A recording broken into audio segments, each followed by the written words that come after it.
And we are live, in theory, as per usual. Is there an audio issue time? Video issue this time. Who can say? Who can know? But all I know is who's ready to get stepped on? Hi, everybody. Lolly ho, Jellybean. Lolly beat me here again, ho. As always, Ray. Jellybean, what's the ratio now? Is about probably 8 to 1, something like that. Do you just sit and wait for the video to go live? Do I? A little bit. Or are you talking about the Jellybean? I think Jellybean probably does. Oh, there's the Stinium. There's the Jellybean. I did notice Jellybean. I did watch. I was talking to Dee and Jellybean did just pop on Jellybean did pop on like 10 minutes before the video stream started, so. Nope, it just goes up usually right as my partner heads to work, so I pull it up as I'm doing other things. Ah, there you go. Now you know the secret. It all makes sense. She'll never tell. Yeah, no way that it'll, it's good to always tell your secrets in a public forum. That's how you make sure they stay secret. We shall do things. Cindrix, good to see you, glad to have you. Destinium, good to see you, glad to have you. Koshak, good to see you, glad to have you. Sarah, good to see you, glad to have you. Kirlea, good to see you, glad to have you. Auroria, good to see you, glad to have you. Daniel, good to see you, glad to have you. How's everybody doing? Do I sound all right? Am I seeable? Am I hearable? Am I gonna have to do that entire intro I just did all over again, a la last stream?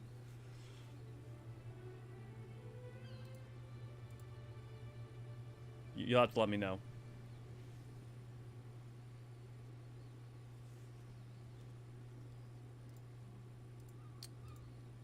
You're fine? Cool.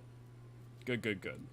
Well, in that case, sorry, Tanky. Yeah, no worries. I just want to make sure, because every time, every so often we have a bit of a technical hiccup, and then I just want to make sure that people are able to bear with us. Can hear you a bit of a fan.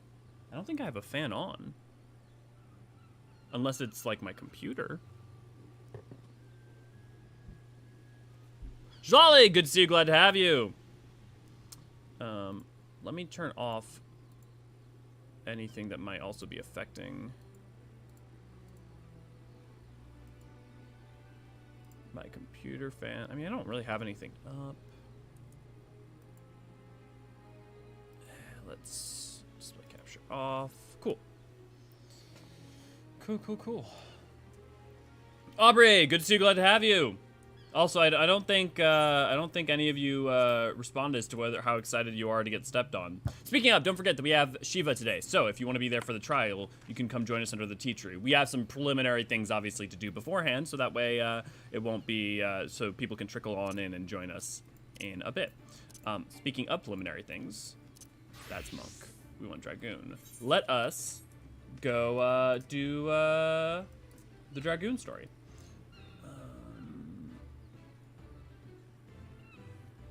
Yeah, thank you, Jellybean. I just saw your message because I was away from keyboard, but thank you for the energy well wishes, and I hope your pain goes away. Chronic conditions are the worst. I don't know why I'm looking at that rather than that. Curve this. I think we're at 45. We're not at 50. Wait, when was this asked? At the start, I said, what, okay, let me see. I said, like, and we are live, in theory, possibly. Technical issues, who knows? Who can say? Is it video? Is it audio? But all I know is who's ready to be stepped on? It may be possible that I did that in, like, the couple seconds before the stream actually went live.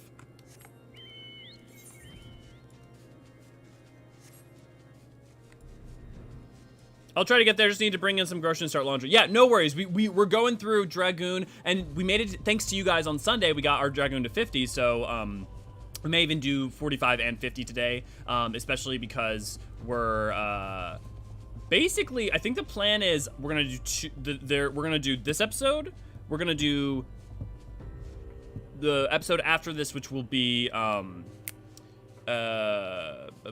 Keeper of the Lake and, Chrysalis, and a little, and a ways into, and probably up to Steps of Fate. And then what we're gonna do is we're going to then have the episode 28 be the Parting Glass and the end of A Realm Reborn. So next week Monday will be potentially the ending of A Realm Reborn, and then the Tuesday will be the start of Heavensward. I'm also ready to get stepped on. I'm always ready to get... See, Koshek, I expected that of you. Of the one person who I was... The reason I thought that no one heard me is because I was shocked that you didn't say I'm ready to be stepped on. So that tracks. I'll try to get there. Oh, yeah. Yeah, no, we didn't see that. Yeah, okay. Well, I'm glad my performance replicated. Fighting Livia right now, so I'll be back soon. Yeah, no worries. It may have been when we got pre-video ads. You know what, Aurora? I didn't even think about that. That's probably what it was. I'll be getting back into 14 next week. Nice, AC. AC, I'm trying to remember who was having problems with paying for their... I know some people were unable to afford their subscription, but I don't know. Have you been off? Have you been like playing WoW or something? Came in at the stepped on part for me, so kinda getting the perfect pose before freezing is always fun. I am exposed. I mean, you expose yourself on stream all the time, Koshek. What do you want? Power! Good to see you, glad to have you. Also, AC, good to see you, glad to have you if I didn't do that. I'm watching on my phone right now. Wife in doctor's office, and I'm in car. We'll be doing errands when done. Yeah, thanks for joining in. Much appreciated, Power. I will always have the time for Lady Iceheart. It's true.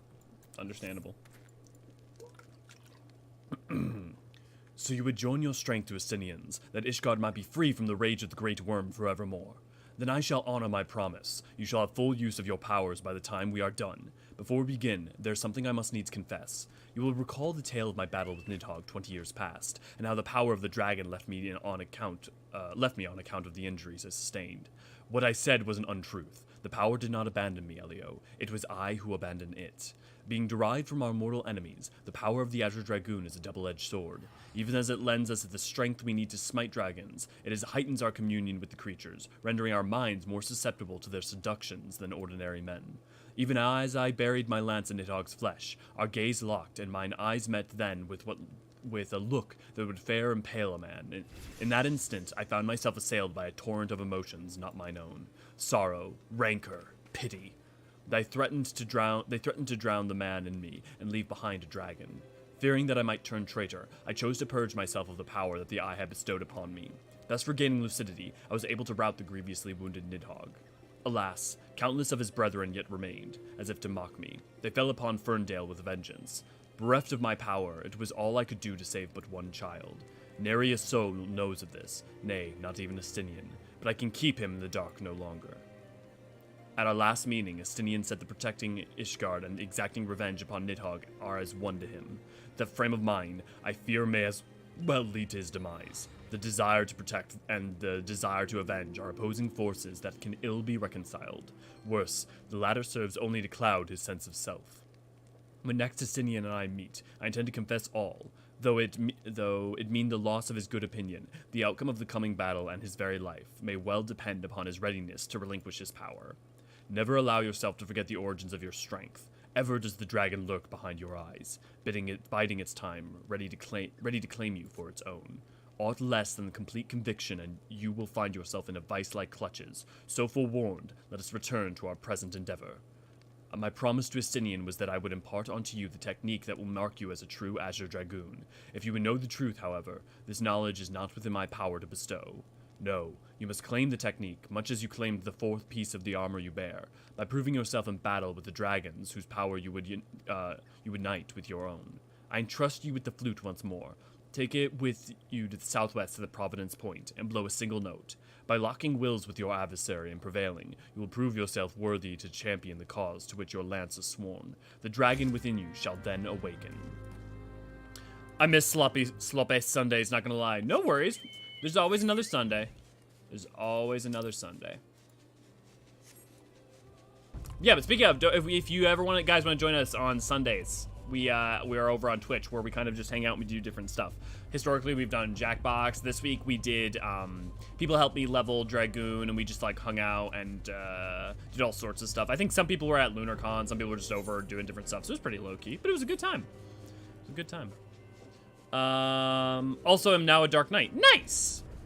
Anyone who's here on Sloppy Sundays has already exposed themselves. That's true. That's very true.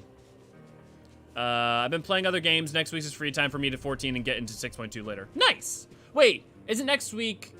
Oh, 6.2 later, obviously, duh.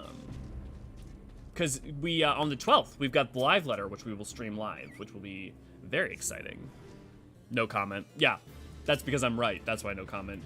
Don't lie, Koshek. We know. It wasn't the sloppiest, to be honest. No, it was, I mean, that's the thing is that for like the first half of it, we didn't have a ton of people. So it's kind of hard to be particularly raunchy when you only have like a handful of people. So it was pretty chill. Game-wise, I'm mostly doing the Pixel remasters right now. Yeah, you keep reference, I'm currently on 6, my favorite of all time. Tara's my favorite playable character ever. You know, I'm really excited to really play 6. I mean, I'm replaying it, but I haven't played it since I was, you know, younger than, like, not even a teenager. And so, like, I think I'll be able to appreciate 6 a lot more now as adult. And not even just, like appreciate. I just, like, it didn't hit me nearly as hard when the first time I played it, and my hope is that I will have a deeper appreciation for those people who, because many people, many love 6 and think of it as either their favorite Final Fantasy or, like, at least their favorite of the classic ones. Not much happened. There weren't a lot of us online because of LunarCon. Yeah. You can't be raunchy with only a handful of people. Well, I can probably prove you wrong. We'll leave it at that. Yeah, okay, on a stream, obviously you only need 2 to be raunchy. It is good to see you safely returned. I take it from your bearing that the engagement went favorably. Wait a second. Do we know the artist behind the patch artwork geek expansion? Offhandedly, Endwalker, poster artist. Let's find out. I know it's whoever is the same person who did the artwork for a lot of the other ones, so. Because Amano did, obviously, the, like, Hydaelyn Zodiark one, but, the one of, like, everyone did... What? I don't know. If someone wants to help me find that, I would love to find out. Oh, it looks like the YouTube element's not. Let's refresh that, see if that works.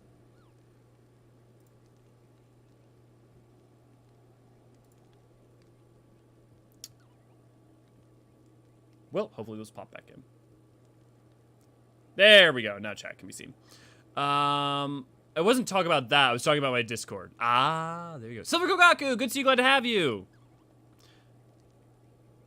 Join our YouTube channel for a low price of not much a month. You get a custom emoji, special badges, and the warm, fuzzy feeling of supporting your favorite archivist. And importantly, unlock more emojis for everybody else. Fun fact. You left this place as a man, Elio. No, I left it as an Eorzean, I'm pretty sure. But you return as a dragon. There is no more for me to teach you. From here, your battle is yours and yours alone. Now you might recall me saying the 5th and final piece of the dragon armor was not mine to give. However, this is not wholly true. I could guide you in the direction of that which you seek. That said, I yet have reservations. The sheer power of the dragon housed within is such that the great many of your Azure forebears, myself amongst them, have proven hopelessly incapable of wielding it. But I do not doubt what I see. Within you has awakened a strength that forever eluded the likes of me. If you are not worthy of wearing the armor, then I know none who are. Remember my warning to you, Elio, and heed it well. Nidhogg is a lord among his kind. Aught less than complete conviction, and you will surely fall under his thrall. Before you can master your foe, you must needs master yourself. Hone your lance arm till it can bear no further honing, then present yourself to me when the time is come. I will tell you what you need to know. And I look forward to our next meeting, my young dragoon. Man, Eorzean doesn't matter anymore. Dragon now!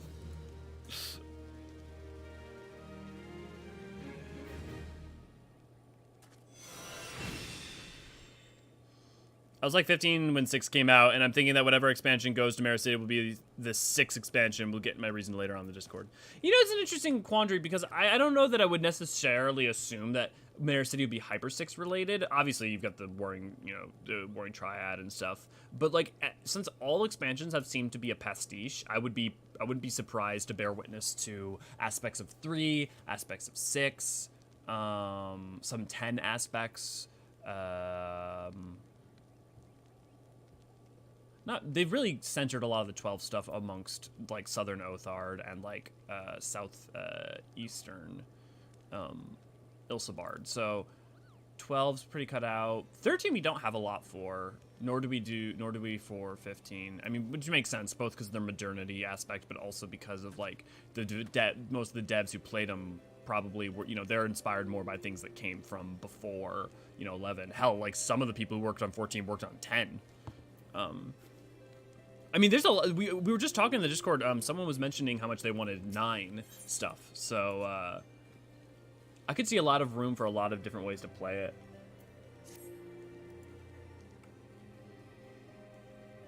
Red Bloomers, the Rose of Conviction. Red Bloomberg, the Rose of Hate.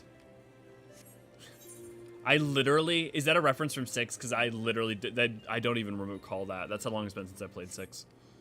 Ah, Elio, an urgent message arrived from Estinian in your absence. He bids you come at once to the Steel Vigil. It would seem Nidhogg is on the move, and rather sooner than when he had anticipated.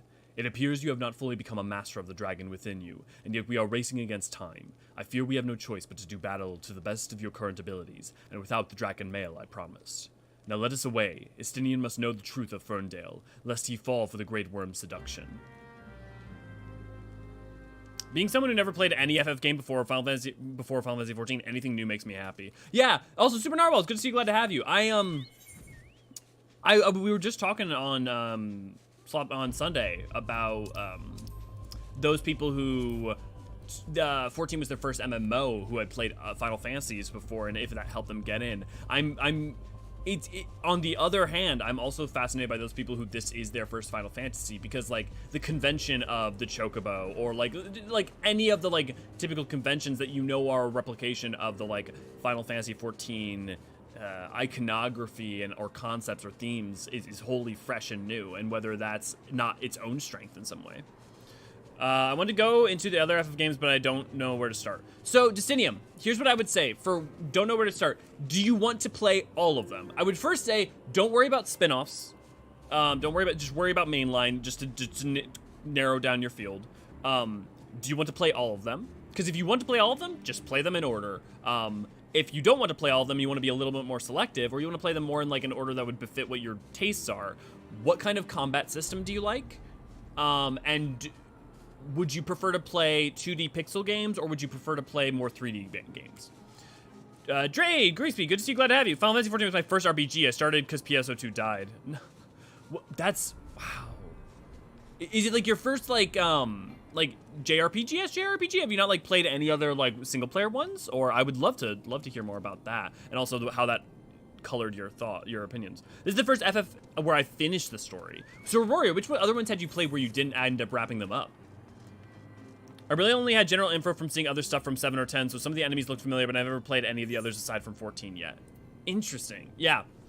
I mean, that's the thing, too. If you're familiar with the iconography... Oh, it's... My headset's charging right now, so he's not lit up. But, like, well, you can see the other cactar. But, so, like, you've got your cactars. You've got many different things that you could be familiar with just in passing. Chocobo, Moogles maybe being the most famous examples. But, yeah, the level to which major things about 14 also are,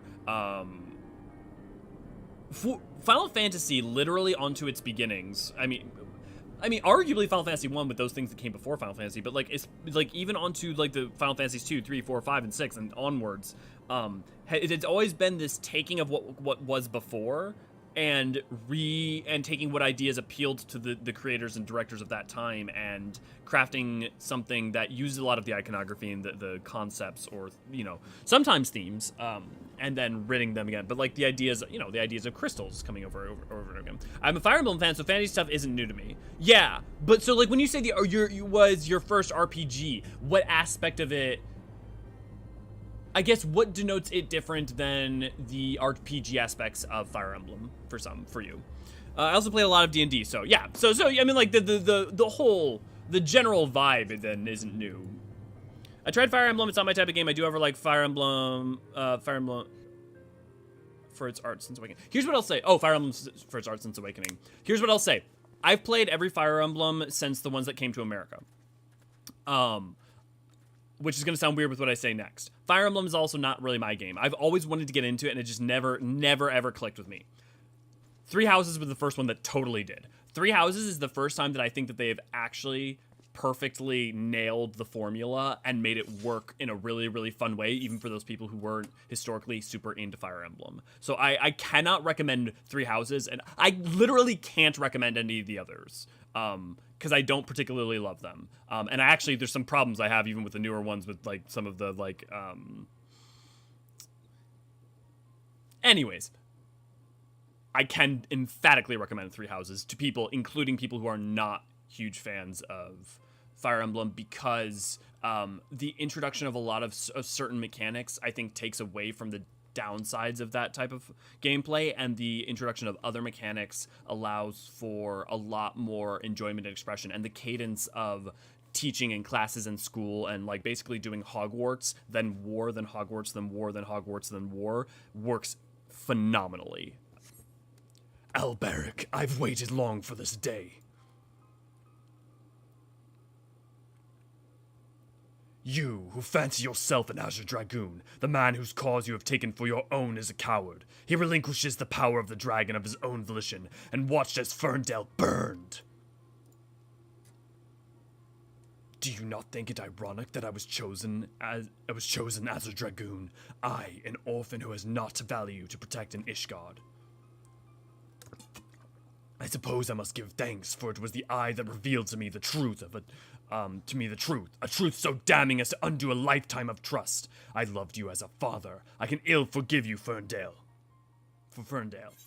That's the thing is, like, here's the two honestly, everything I have wrong with the Dragoon quest is located in this quest, in this, like, back part of this quest.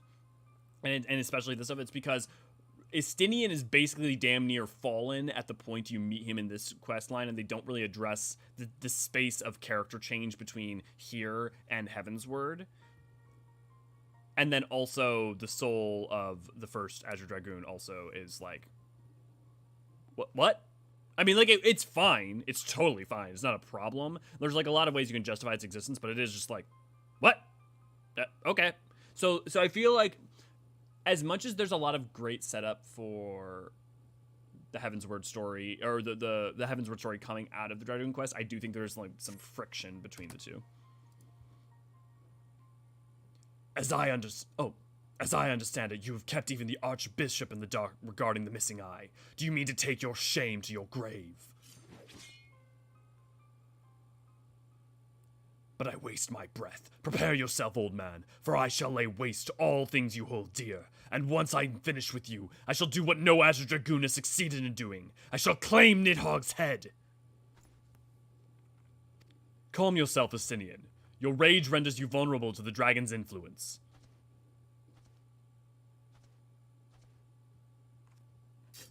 Elio. In you, I thought I had found kindred, someone besides whom I could fight the great worm. It is with a heavy heart that I relinquished that dream. Your affection for this coward has rendered you deaf to your own destiny. Very well, then we would one day cross lances was inevitable from the moment our first meeting, as we shall now find out who is the Eye's true chosen. There can only be one! There can only be one! Highlander! Didi, good to see you, glad to have you. I'm gonna catch up on chat in just a second, guys. I am the Eye's true chosen, and you shall know it when I bury my lance in your chest. Estinian, stop this madness. You and Elio were meant to be allies, not enemies.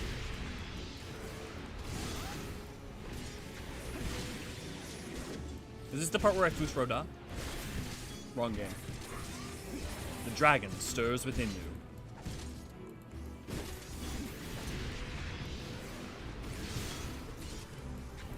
Ah, yes. The power of the Eye is mine, but it cannot... but it cannot compare to mine own. You have awakened the dragon, Elio. Now my flame shall consume you whole. God, those... I hate how fast these come up and leave. Power! Power, I must have more power! O Lord of Dragons, grant me strength to raise thine enemies! Estinian, surrender not to the beast within! Have you forgotten the vows you swore?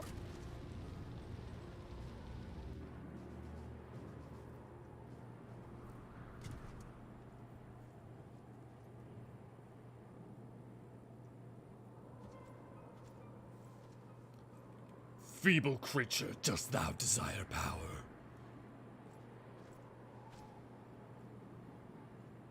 Look to thine anger, to thy hatred. It is there thou shalt find it. O mighty Nidhogg, Lord of Dragons.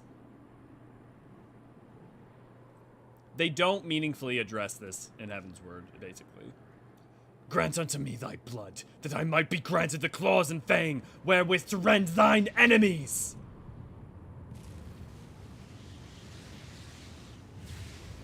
all Mass Effect, though.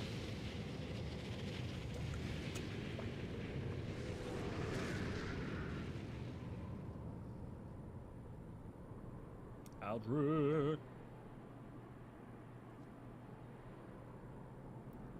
Elio, this is impossible. It cannot be.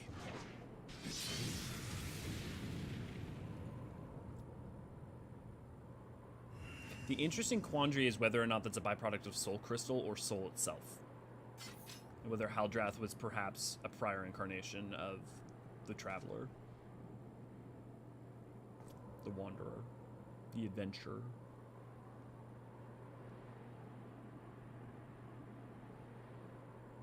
Forgive me, Estinian. I have failed you once again.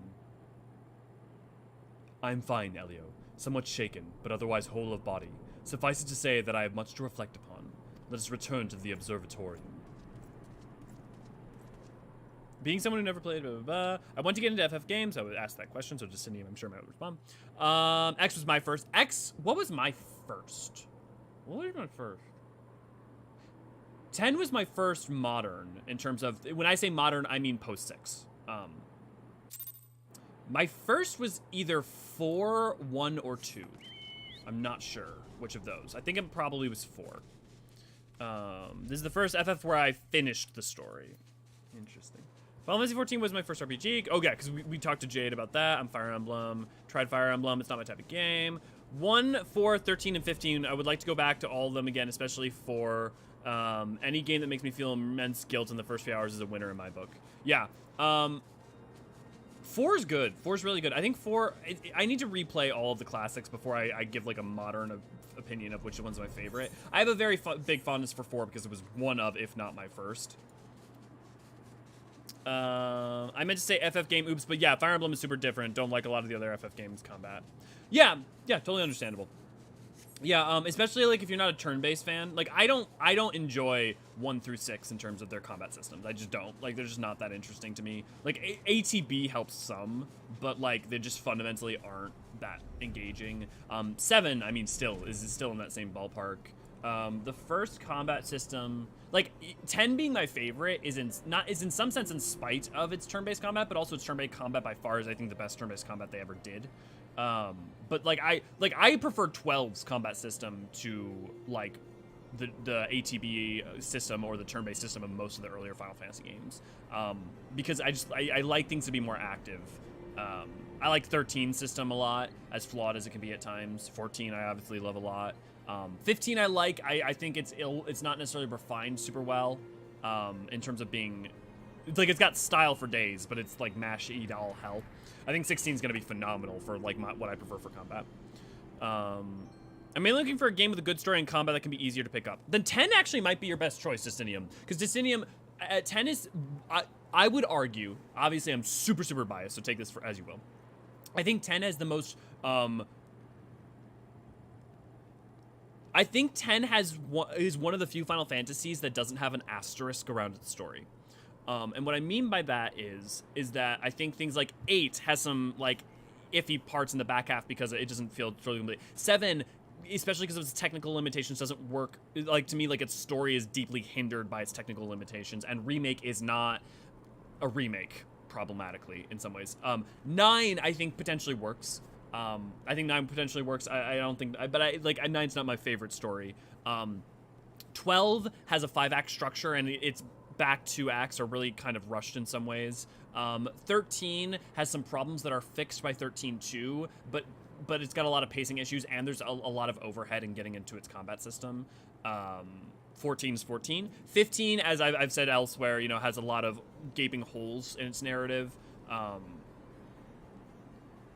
1 through 6, if you like classic pixel games, work really well. I find them, I don't find their stories nearly as good, and I don't find their combat nearly as engaging. So I would vote that I think if you want, based off of what you're saying here, Justinium, I would say 10 is, I think, far and away the one I would recommend. I've only played Echoes, but watched some stuff from Three Houses. Yeah, I just on the Fire Emblem bandwagon, I can emphatically say Three Houses is phenomenal. Pixel remasters are inexpensive, really good remakes, but yeah, each game has its own style of gameplay. 1 through 10, 13 are turn-based. 13 is, well, 13's not turn-based. Not, I mean, yeah, okay. Yes, it is also an ATB system. You're not wrong, but the fact that you can switch jobs on the fly without taking a turn, to me, I would say that like ATB is a hybrid between active and turn-based, and 13 is a hybrid between ATB and active combat. But you aren't wrong. That's fair. 12 and 15 and 7 remake are more action-based. Well, it's interesting because 7 is an ATB game too, but like you can move around. So I guess the fact that there's active movement at all, yeah, I guess it also depends on how you define turn order. Yeah, but even the systems in 1 through 10... Oh my god. Let's catch up on you guys. 1 through 10 and 13 each have their own difference. Yeah. This quest is weird after playing Heaven's Word. Yeah, it really is. I downloaded 1 through 10 too back when I had Vita, so once I can get a PS5, I can plan on playing all of them. Nice. Ooh, Elio, look at all you spiffy. Yeah! I got my cactar tie.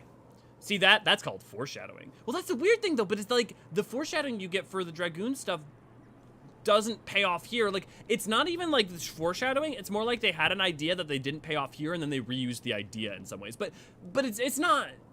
Yeah.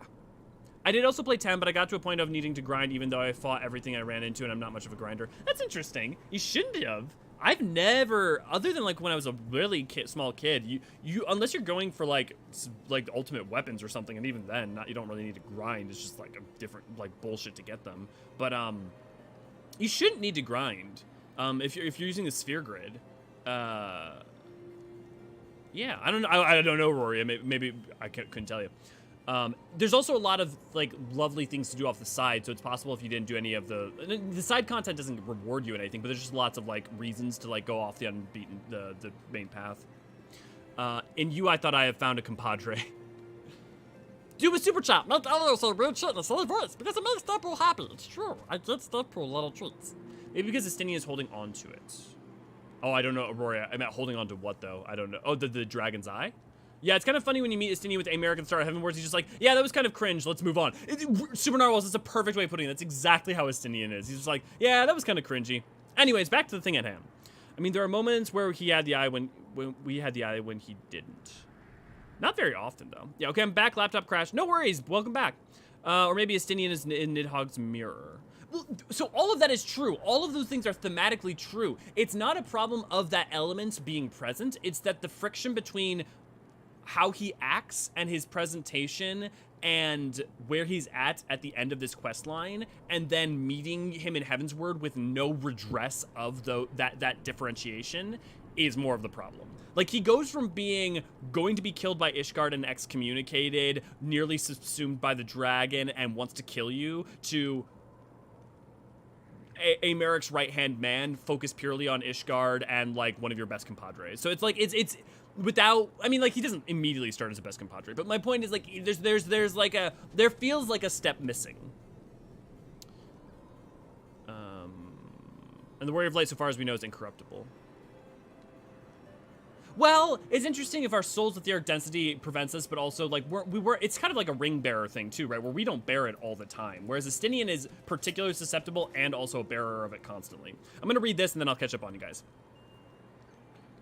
When the being of darkness closed upon us, and you appeared to me, the spitting image of Haldreth the Dragon's Eye, just as he depicted in the Holy Scriptures. I thought that mayhap the years had taken their toll on my mind, but behold, the soul of the dragon shines as it never did in all the years I bore it. Okay, so Haldreth stuff is the soul of the dragon. It would seem you have achieved that which was thought impossible. You have awakened the ability that none but the first Azure Dragoon possessed. Truly a momentous achievement. I can still scarce believe that you were able to summon the selfsame Draken mail worn by Haldreth, to think that it had been sealed within the Soul Crystal all this time. I have borne witness to many and more, wonders over the years, yet none compares to you, my young Dragoon. Could it be that you are... Mark not my mutterings. I am certain that it was your indomitable sense of justice that resonated with the spirit of the first Azure Dragoon, prompting him to bestow the armor upon you. Yes, that is doubtless what happened. As the being of darkness faded, so too did Nidhogg's aura subside, and now his kind have ceased their stirring. Whether this was compelled by your awakening, I cannot say. I suspect we will learn the truth of it eventually. Estinian, my dear boy, whatever becomes of him, will ever be a son to me. I pray that he is somewhere out there still, and that he has not wholly forgotten the great man he once was. When the darkness brushed against me, the selfsame torrent of emotions swept over me, as those I experienced torn summers past. But there was something else besides. There was a voice, and it lamented the rift that divides dragons and men. You will come to comprehend what I speak of in due time. Till then, Elio, I pray that you will ever use your newfound strength in the name of justice. So like all of that is great setup for what's to come in Heaven's Word. It's just like certain aspects of the Estinian stuff that's like, my first FF was Tactics Advanced. I already mentioned how a friend in middle school gave it to me before she moved. Yeah, it's always funny how like little things fall into your lap like that. Like that's how I ended up playing 1 and 3, or 1 and 2, is that someone accidentally left their copy of the GBA version of them. Sweet, level up. Oh my god, I look terrible. Let's equip. I know it's not it's not gonna be better than Tombstone, but I'm gonna. You know what? I should actually just go. I should go put together the glamour plate for Dragoon. I guess also though this isn't this is not the Heaven's Word armor. How do you? I forget. How do you guys get the Heaven's Word Dragoon armor? Can someone let me know?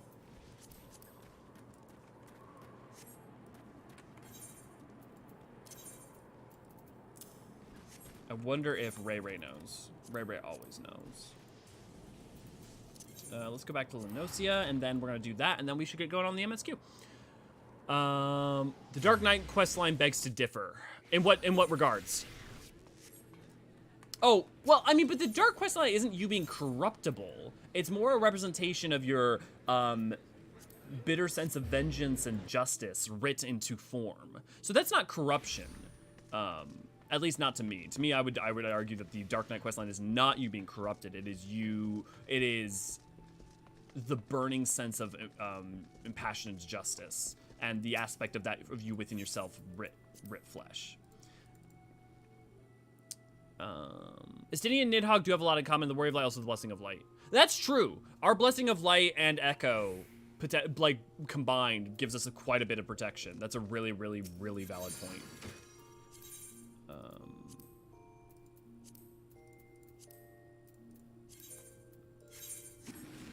Oh, I see. It's job armor, so it actually goes in here. Unequip. Yeah.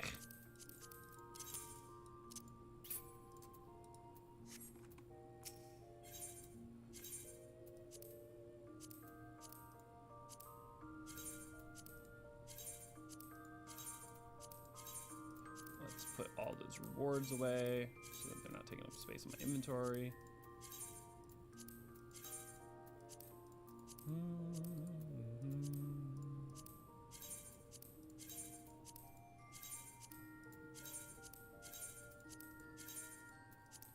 On the one hand, I'm really glad that they don't have subscription time-based rewards anymore, or at least they're not adding more to them. On the other hand, I do wish that they would add more. I guess which game protagonist are we missing at this point? We probably have most of them, don't we? We have Cloud. We have Squall. We have.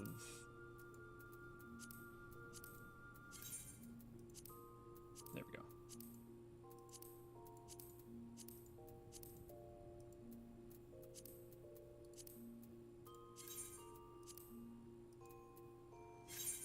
And then we just gotta link that to Dragoon.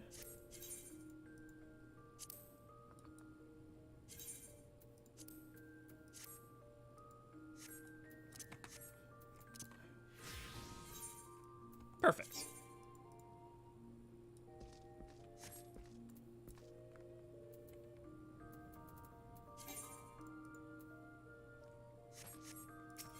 Cool. We have Terra. We have. I think we have almost everyone. I really like Xenoblade's combat, to be honest, because I've honestly never played Xenoblade. I've never played it. I need to finish Xenoblade 1 before I play 3. I was watching a friend play 3 right now. Definitely play 1 and 2 before 3. Is it because of narrative? Do I have Tombstone? No, I don't have Tombstones. Okay. Remember, if you'd like to join for playing the trial against Shiva, this is where you want to come meet us. We are on Crystal Curl, and you want us to be under the teacher. I'm gonna go ahead and invite you guys now. Just so I have you guys in party. Any and all are welcome.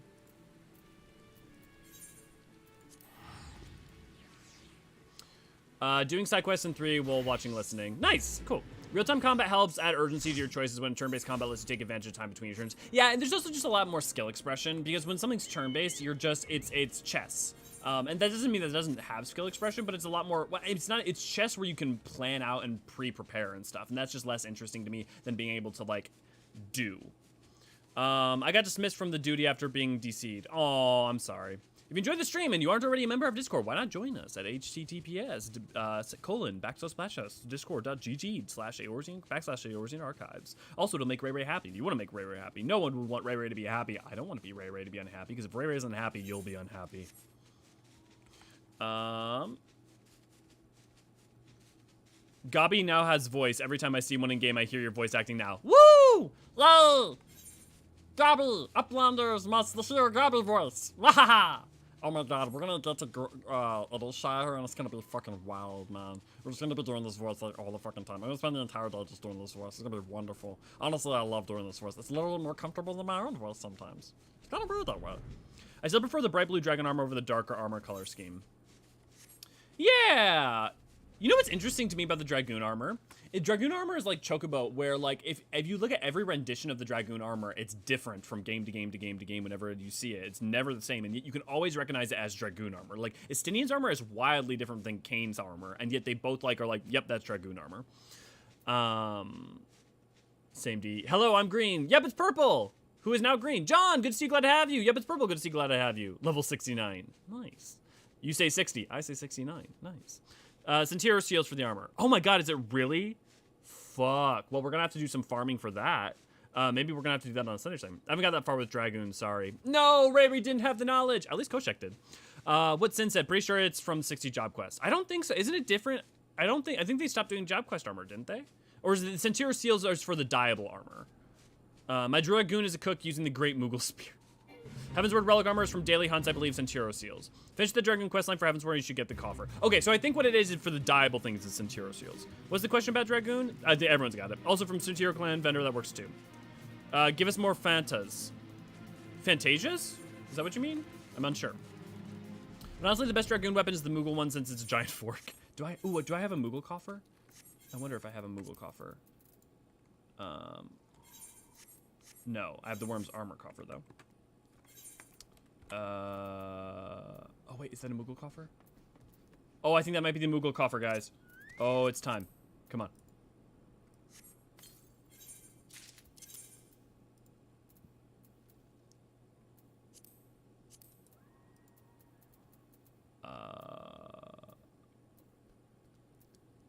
Spear of Crags, Garuda's Beak, Ifrit's Harpoon.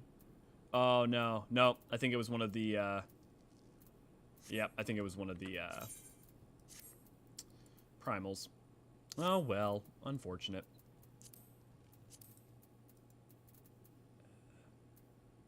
Vortex, where, yeah.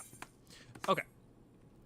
But honestly, yeah, subscription game rewards end about 9 or 10 months subscribed in a row. It's, I think, isn't it like 400 days? Isn't 400 days the max? We don't have Titus, do we? Titus is in the cash shop. I just learned something new about glamours. I didn't know you could set them to your job list. Yeah. Yeah, if you go to your gear set, you can literally attach them to it, so whenever you transform. Question was, where do we get the armor from? Yeah, thanks, Inrix. Well, I'd love to join, but I'm on my laptop, which can barely handle the game at 60 FPS with everything at Dominion. I mean, it's Shiva. It's gonna be a big time. Feel free to join, even if you're playing on your toaster. Death is good to see you. Glad to have you. Seals is for dyeable version. Yes, time to go for Gaybog. Let's go. Yes. Is the Gaybog that you use in Heavensward is the like? Where is the weapon for Heavensward? The official weapon for it. Harry the enemy when he is entrenched. Retreat from his advance and attack his flank when he is withdrawn. Iceheart is no fool. The network tunnels throughout Snowcloak are extensive. A full survey will take time. Oh, is this is Snowcloak. No, we need to talk to Alfino. Heavensward is also on the ship thingy at the end. Cool. Tracy, good to see you. Glad to have you. Am I all caught up? I'm finally caught up with you guys.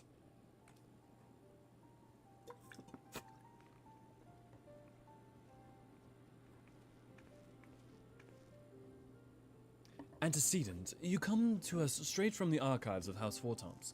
I trust your time there proved fruitful. Would that it had. Eorzean and I scoured countless texts, but what we found was of questionable veracity. Accounts of Shiva's life and deeds are sparse and contradictory, only agreeing upon one point. She lay down with a dragon, the gravest of all sins, according to the Ishgardian faith. Yet in the eyes of Iceheart's followers, this was a holy act, the blessed union of man and dragon. How such a thing could even be possible is quite another question. Suffice it to say, I very much doubt that we will find a useful answer in the archives of House Fortomps. Much knowledge has been lost over the centuries, though in this case, one wonders if it is by circumstance or design. You said that Iceheart took a moment to plead her case prior to the escaping, did you not? Viewed without prejudice, most would agree that bringing to an end an endless war serves the greater good. I think Sir Aymeric might take issue with her methods.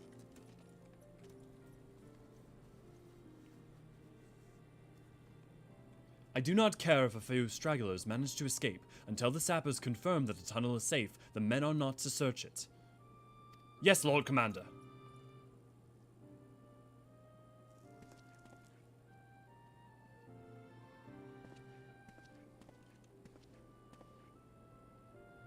You pursue your foes with less zeal than I had expected, Sir Aymeric. Lest you misunderstand, I do not deny that our enemy has given us good reason to be prudent. I merely meant that you being a man of faith, that I had expected a certain single-mindedness. After all, was it not by the will of the Halone that your ancestors came to this land? Why they took up arms against the Dravanians? What would they have done in your position, I wonder? There are those who believe that faith is a renunciation of free will, that unquestioning devotion is required of all who would live a life in service to the Fury. Such righteous fervor may well serve a knight on the front line, less so a leader of man. We are all at liberty to interpret the scriptures as we will. I choose to believe that the Fury would value the lives of her followers over the death of her enemies. But I would not presume to speak for the Knights of Eld. 'Twas a different time, nay, a different era, and the scripture tells us only so much. Would that it told us more. Demins, good to see you, glad to have you.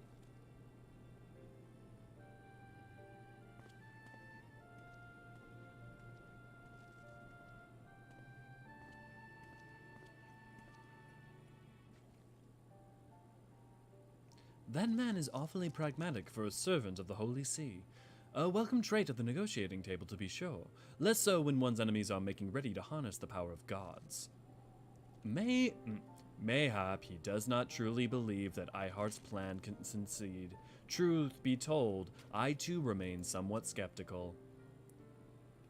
Shiva was real, a living, breathing woman. Of that there can be no doubt. In this respect, she differs from every other figure to have been summoned, each of whom was worshipped as a god. The sole exception being good King Mogulmog XII, may he ever reign.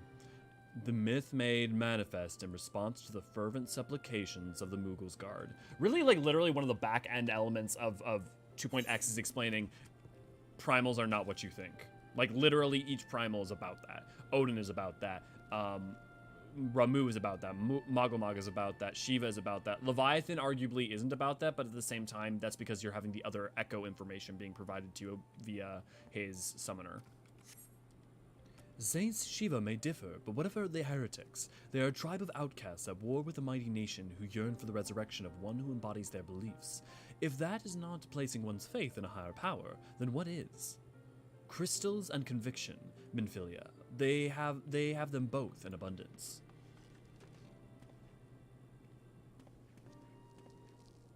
Go for it, Purple. You got some time. Can that truly be all that is required? My survey team has concluded a preliminary analysis of the Aetheryte Iceheart used to escape. They believe that she teleported to another Aetheryte somewhere not far to the west. Despite the apparent proximity of the second Aetheryte, however, they have been wholly unable to detect its presence directly. Unless Iceheart has some means to mask its signal, I can only presume that she had it destroyed to prevent us from following her. Without the means to teleport as she did, we have no choice but to search for an alternate route. Most likely a tunnel, assuming one exists. Let us not give up on teleportation just yet. One of our colleagues in Charlayan may be able to assist us. I pray that you are right. I dare not think how long it will take us to survey the entire tunnel system.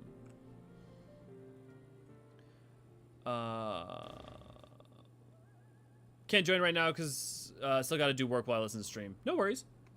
While Minfilia looks into our aetheryte problem, I would like to request your assistance with another matter. The 3rd unit is currently tracking the remnants of the heretic force which attacked us. However, the search goes poorly despite our numbers. Girthis is vast, and Iceheart's followers know the terrain far better than we. Your knowledge of this region may serve to hasten the process. The sooner we capture Iceheart's followers, the sooner we can press them for their leader's whereabouts. Also, though it is admittedly a selfish request, I feel that my braves would benefit immensely from working with you. While we have our share of veterans, we also have more than a few less experienced recruits, many of whom look up to you, in case you were not aware. Oh, I forgot to switch back to warrior. Good. I know you will understand. Yu Hase can appraise you of the details. When the task is complete, come and find me at the observatorium. Captain Ilbert and I are meeting there to discuss the latest developments in his investigation. The Temple Knights shall hold Snowcloak in our absence. Let us leave them to their work. Ours is more pressing.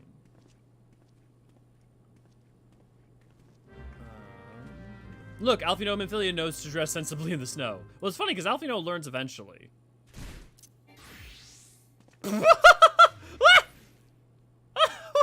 Okay, I was not expecting someone to come out in that way. Yeah, but it's probably my comp runs at 15 FPS when everything is set to minimum. It does run the game at a decent FPS with the GPU in, but the GPU causes random crashing of the computer. Power, man, we gotta get to that solved for you. He who lays down with the dragon should not, for they are crunchy and taste good with BBQ sauce. Stubbornly pours BBQ sauce on Alfino. Oh, Tethys. So I have to pick my poison. I'd rather deal with slow than crashing at random times. Yeah. I like it when we see main characters in something other than the regular outfit. Yeah, it's nice to see if you see things change up. My sis has a t-shirt with a similar quote to Tethys. I'm here. Yes. Yes. Purple. Yes. It's going to come a couple minutes. Need to download Endwalker. Don't worry. That couldn't have been timed more perfectly if they tried. That was phenomenally like what? Alphino may not have been a prodigy in Charlayan, but he does seem to learn survival skills at a slow pace. Yeah. There you are, Elio. Commander Levior instructed me to wait for you. Your assistance is most welcome, believe me. Most of the 3rd hail from Ul'dah, and for a man accustomed to the feel of sand beneath his boots, the crunch of snow can be rather disconcerting. But to the matter at hand, nary a moment ago I received word that the heretics we seek have been spotted making for the Daphne Pass. My braves are already in pursuit, and I should be grateful if you would join them. I myself shall take part in the hunt. Never let it be said that I do not earn my coin. My old computer had max 8 FPS with everything on minimum. Yeah, I got to the halfway point of Shadowbringers on it, and I got to the point where it's actually impossible to continue. Power! My lord! Like... We gotta solve your... Is it a... Does the GPU causing crash because of a motherboard issue? Because, like, what is up? Angie, good to see you, glad to have you. Subtly pours BBQ sauce on Yu Hase. I'm gonna need more BBQ. Are you just pouring BBQ sauce on everyone that isn't the people you want to date? Or would date if you weren't married, Tethys? I'm genuinely at this point starting to wonder. Thal's balls. My ankles is on fire. Caught my boot on a rock and something and twisted it as I fell. The others went ahead through the Daphne Pass. Hurry, you might catch up. If you aren't sure where to go, look for the tracks. The snow is fresh, so they shouldn't be hard to find.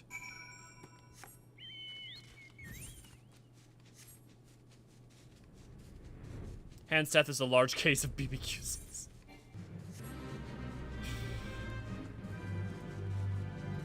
So there I was with BBQ sauce on my titties. Or wait. So there Gabby was with BBQ sauce on his titties. Well, I need a lot of BBQ for all the... For all the what, Kirillea? For all the what? Apparently now my chat has just become obsessed with BBQ sauce, and that is the primary quotation. Jimin's sexy Alizen. So you got the BBQ sauce on the sexy Alizen titties, and then you also have the BBQ sauce on the on the gobbies. And I'm dead. All you gotta say is old vines in Gabi voice to kill Jellybean, apparently. Dies. I think it's a conflict with the GPU and the motherboard. I mean, the computer didn't even recognize the GPU for a year. Yeah, power. Man, we gotta get solved up for you. Because you, especially playing Black Mage, you're gonna be unstoppable if we can get you to like an average of 60 FPS and not worrying about it. But as someone who played all of Nier Automata on computer with a GPU that meant that every 1 out of every 4 times I used the hacking minigame, I caused a crash, and I still powered through all of Route B, I know your pain. Amber, welcome. Good to see you. Glad to have you. I always try to stream at the weirdest moments. I'm glad that you come in at the right times. Road work ahead? Yeah, Gabi sure hope it. Road work ahead? Yeah, Gabi sure hope it does. I wanted to be off tank. Yeah, well, we can figure that out. You're welcome, Amber. Follow us on Twitter for interesting content. It's true. BBQ pizza. Okay, I will admit, like, BBQ sauce ain't my #1, but, like, on pizza, I can imagine it being, well, not imagine, I think I've had BBQ pizza, but, like, honestly, my problem with, like, BBQ on pizza is more that I don't like the buffalo chicken and other stuff. But my other thing is, like, much like I'm a basic bitch with my vanilla-ass ice cream desires, I, like, just give me pepperoni. What's my favorite pizza? Pepperoni. I have there are 2 pizzas I love in this world, and they are pepperoni, and they are mac and cheese pizza. Scion, what are you doing here? The heretics, I'm not sure. There was a great scarlet beast and Eorzean, I think he went east on his own. The heretics split up, so we did too.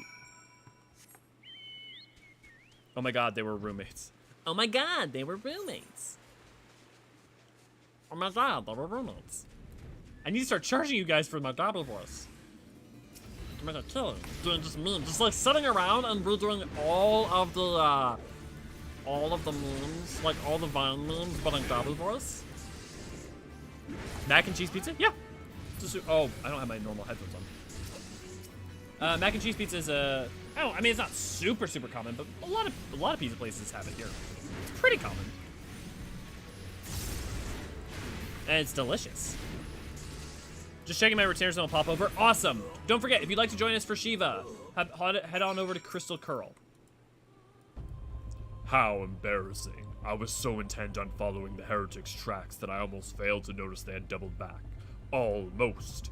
Mind you, one tried to sneak up behind me and got a knife in the gut for his troubles. I thought myself alone, so I started searching the dead man's knapsack for anything of interest, and lo and behold, before his friends found me, I came upon this.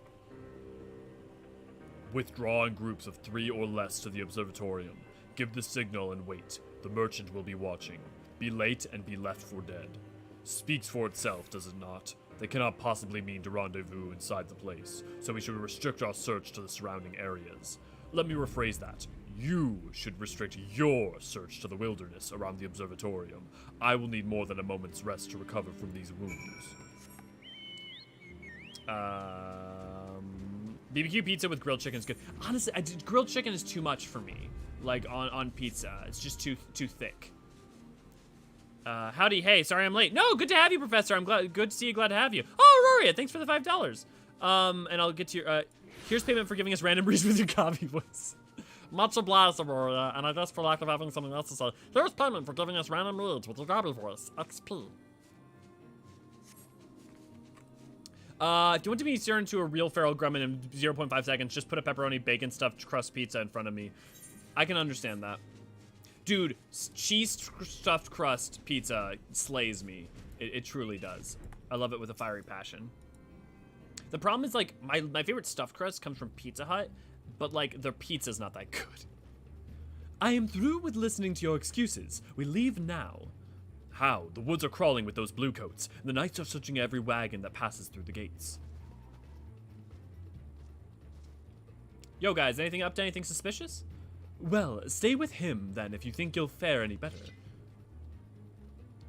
Now, there's no need for that. There are places... you get it. There are places like this in my Why did I go? There are places like this in my homeland. Scared, sacred snow-capped peaks.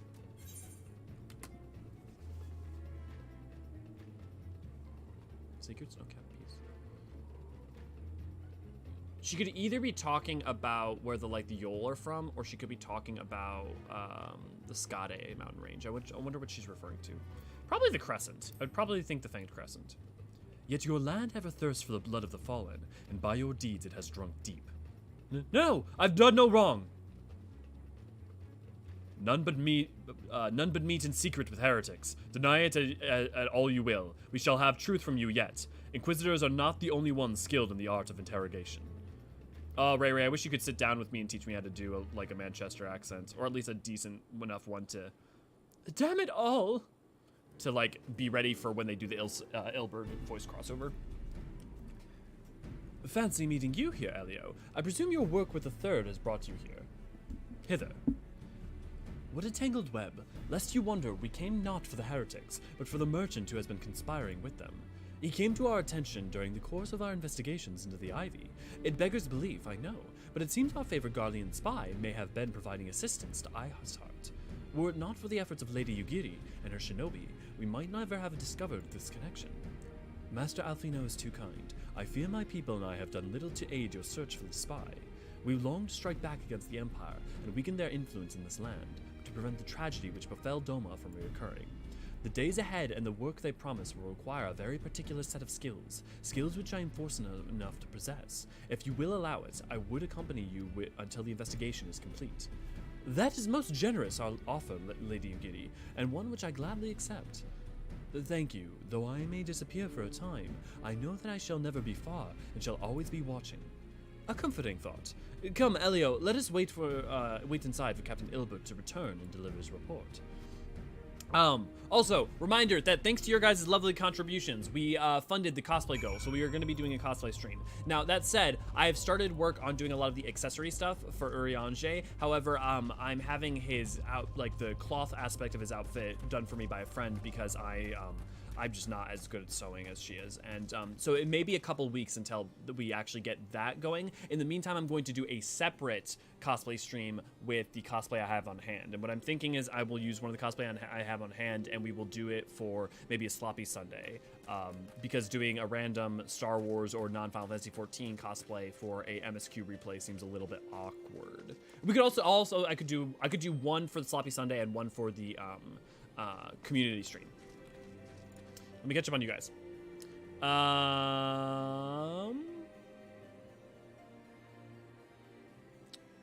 At Chethis, just so you know, there's an extra E linked in that link. Yeah. Unfortunately, good, even decently workable GPUs are super expensive right now. Actually, GPU prices are starting to come down. Because what happened was to set up for their next NVIDIA to set up for their next run of GPUs is having to dump a lot of their current basically run of GPUs for an oversimplified way of putting it. So GPU prices are coming down right now. So now is going to be a good time. And I'm going to be too busy to play more than an hour or two every day in about 3 weeks anyways. Yeah. So that, yeah, I hear your power. Least favorite Lalafell ever. I mean, at least he's got a fun voice. I can recruit Ellie to be my D&D group's goblin companion. Well, I'm getting Blaze after this. Thanks, guys. I don't love Blaze pizza. It's too thin for me. But that said, maybe I want pizza now too. However, all this money has to go towards getting our new stream camera because so the new funding goal is a rather large funding goal, so it's going to take a while to finish. But the stream camera, both to increase the quality of the stream visuals that we have now, but also so that we have a camera so that when we go on the go for doing content from FanFest and stuff, we have a way to record visuals. So that is why such an expensive thing is one of our next goals. Maybe also I'll think about trying to see if it's worth looking into getting an upgraded router in order to be able to stream to get better connection, to be able to stream at a higher resolution for you guys. I live in nowhere, Texas, so my idea of good pizza is Little Caesars, which is pretty dope stuffed crust. Demins? Little Caesars is one of my favorite pizzas, partly because it's so cheap. And the cheaper something is, the better it tastes. Everyone knows this. But not a direct corollary, but if you have a good pizza that's cheap, it can be on par with a great pizza. That's all I'm saying. But so I feel you. Little Caesars has some good pizza compared to other places. Yeah, Little Caesars isn't great pizza, but it is cheap good pizza. There's a pizza chain near me that serves mashed potatoes on pizza. It sounds super weird, but oddly enough, it works. Yeah, so in the Midwest, I'm used to like going to all sorts of places that have like weird toppings, like Ian's or Pizza de Roma or like all sorts of stuff. So I'm used to all sorts of weird shit. That's not by far the weirdest thing I've heard of.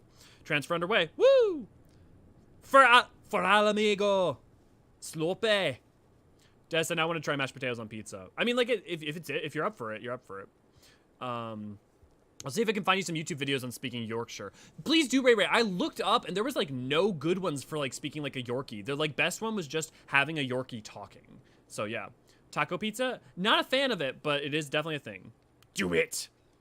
Ray, maybe Anna Stokes. She lives in Yorkshire, but I'm not sure her accent is Yorkshire. Like, the problem, though, is that, like, it's one thing to try and mimic someone else who's speaking, but it's also very different to, like, trying to, like, get in the habit of using your mouth a certain way. Which Eorzean AR? No, the plan is to do Shadowbringers Eorzean. Apologies for the wait. Yeah, no worries. Shadowbringers Eorzean is the plan. Except Manchester is in Lancashire. Download done, heading over, sweet. Please be, actually, yes, we're doing Shadowbringers Eorzean, which is also part of the reason that I'm growing out this beard, because then I can do the subble. So yes, we are definitely doing Shadowbringers Eorzean. It'd be boring as shit to do A Realm Reborn Eorzean. I mean, like, the other fun one would be the Heaven's Word Eorzean would be fun, but I mean, basically then you're just doing pre. AI, good to see you, or Al, I don't know if it's, I'm assuming it's Al then. Al, good to see you, glad to have you. Lalafel's the master race of Eorzea. There's two types of people. The people who think Lalafel's the master race and the people who want to put Lalafell on their pizza. The bots have returned. It's true. Elio, I grabbed a screen clip of you and posted in the Discord screenshots channel. Let me pull it up. Let me see what wildness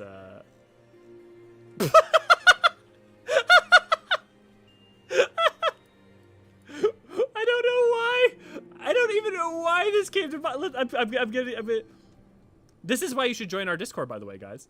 But,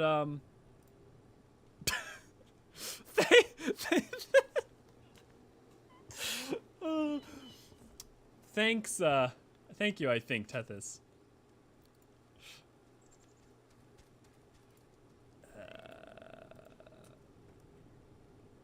My brother's idea of pizza is frozen ham and pineapple topped with pepperoni, cheese, and anchovies. Look, pizza is a taste thing. Everyone has their own, and there's nothing wrong with that.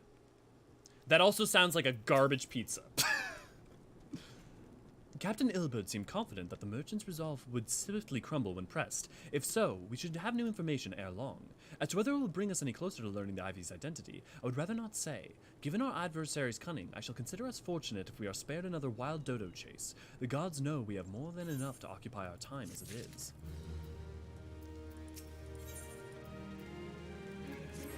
Tendrils of intrigue.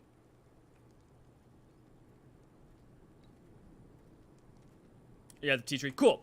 We'll go meet up at the tea. I'm gonna go pick up some of the more of you at the tea tree after we get through this cutscene. We're getting to Shiva, bit by bit. Captain Ilberg, your report, if you will. Aye, Commander. Firstly, with regard to the heretic we've captured, I regret to say that the man could tell us naught that we did not already know of Shiva. My goal is I want to be able to do a good Yorkshire accent, or at least maintain a bad but fun one by the time we get to Stormblood, because that's when it's going to really matter. And I mean, preferably I'd like to get it done by the time we get to like that point in the story with when we get new Raban, but even definitely by 4.0 for sure. With regard to the heretic we've captured, I regret to say that the man could tell us naught that we did not already know of Shiva. We have since handed him over to the Ishgardian authorities. Henceforth, the Holy See will pursue the matter independently. Our inquiries concerning the Ivy, however, have proven more fruitful.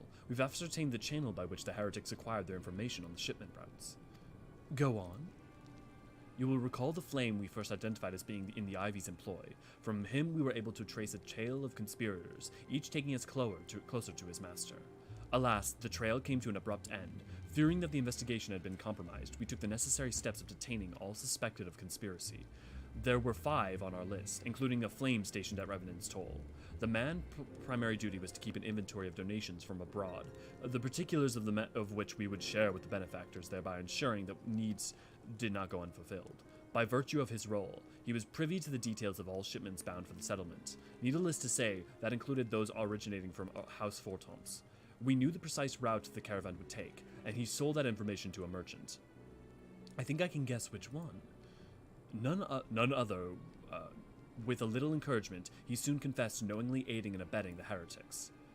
Well, that is one mystery solved at least. But what of the Ivy? Are we any closer to prizing off his mask?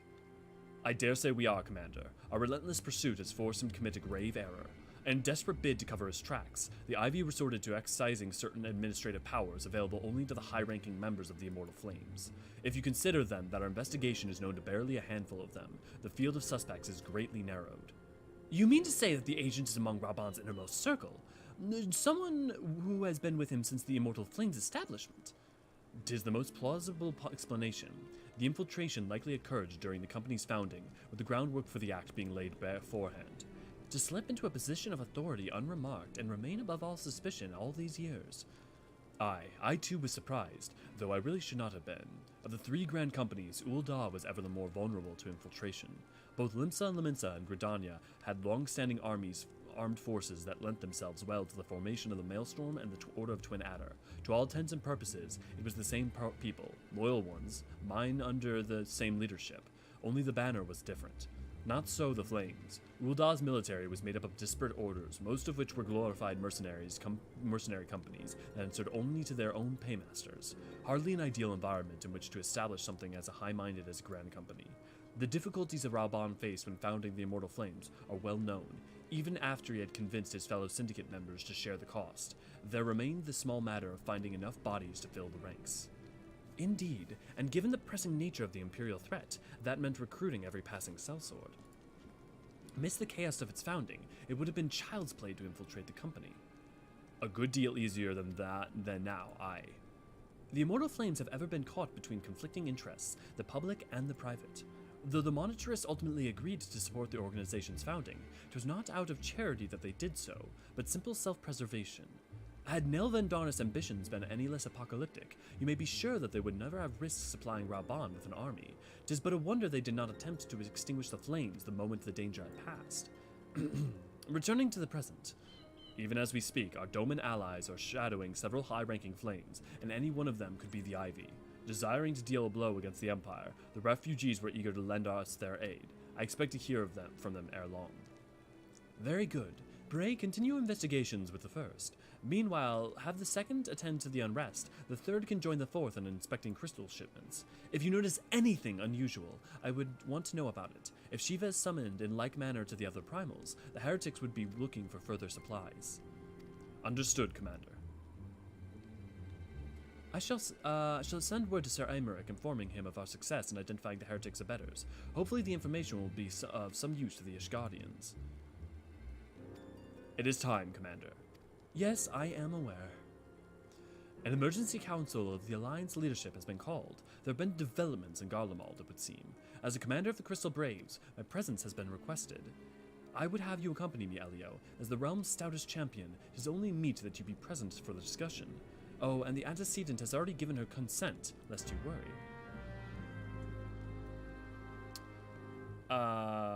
Don't insult pizza by putting Lalafell on it. Pizza is carbs on carbs. Is that a problem? Lalafell oven roasted with BBQ.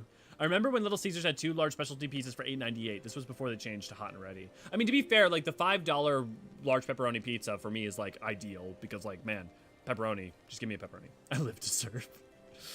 It's good though. I don't like anchovies under any context, so.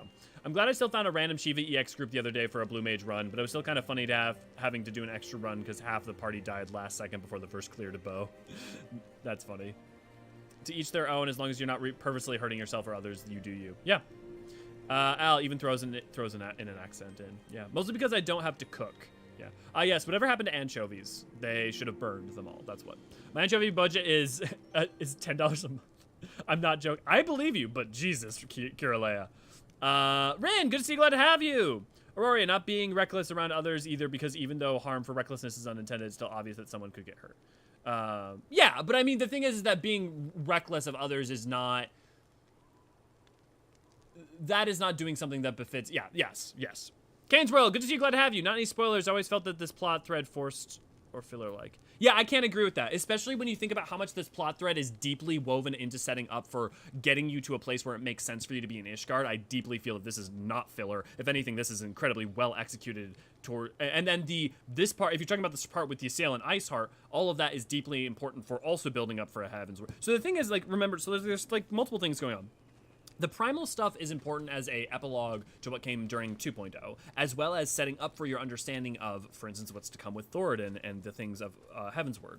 Then you have the aspect that is the plot thread of Ysael and Iceheart, which is incredibly important for you to tie, getting you preset up for Americ, getting you preset up for Ysael, getting you preset up for the ideas around Shiva and the story of Shiva, getting you set up for your relationship with Horshaphant. All of that is incredibly important setup for Heavensward. And then you also have the stuff with Crystal Braves, which is incredibly important not only for getting you to a place where it makes sense for you to flee to Ishgard, but also putting you on the back foot, which allows you to be in an interesting standpoint, a far more interesting standpoint. Notice that almost every expansion starts you out on the back foot.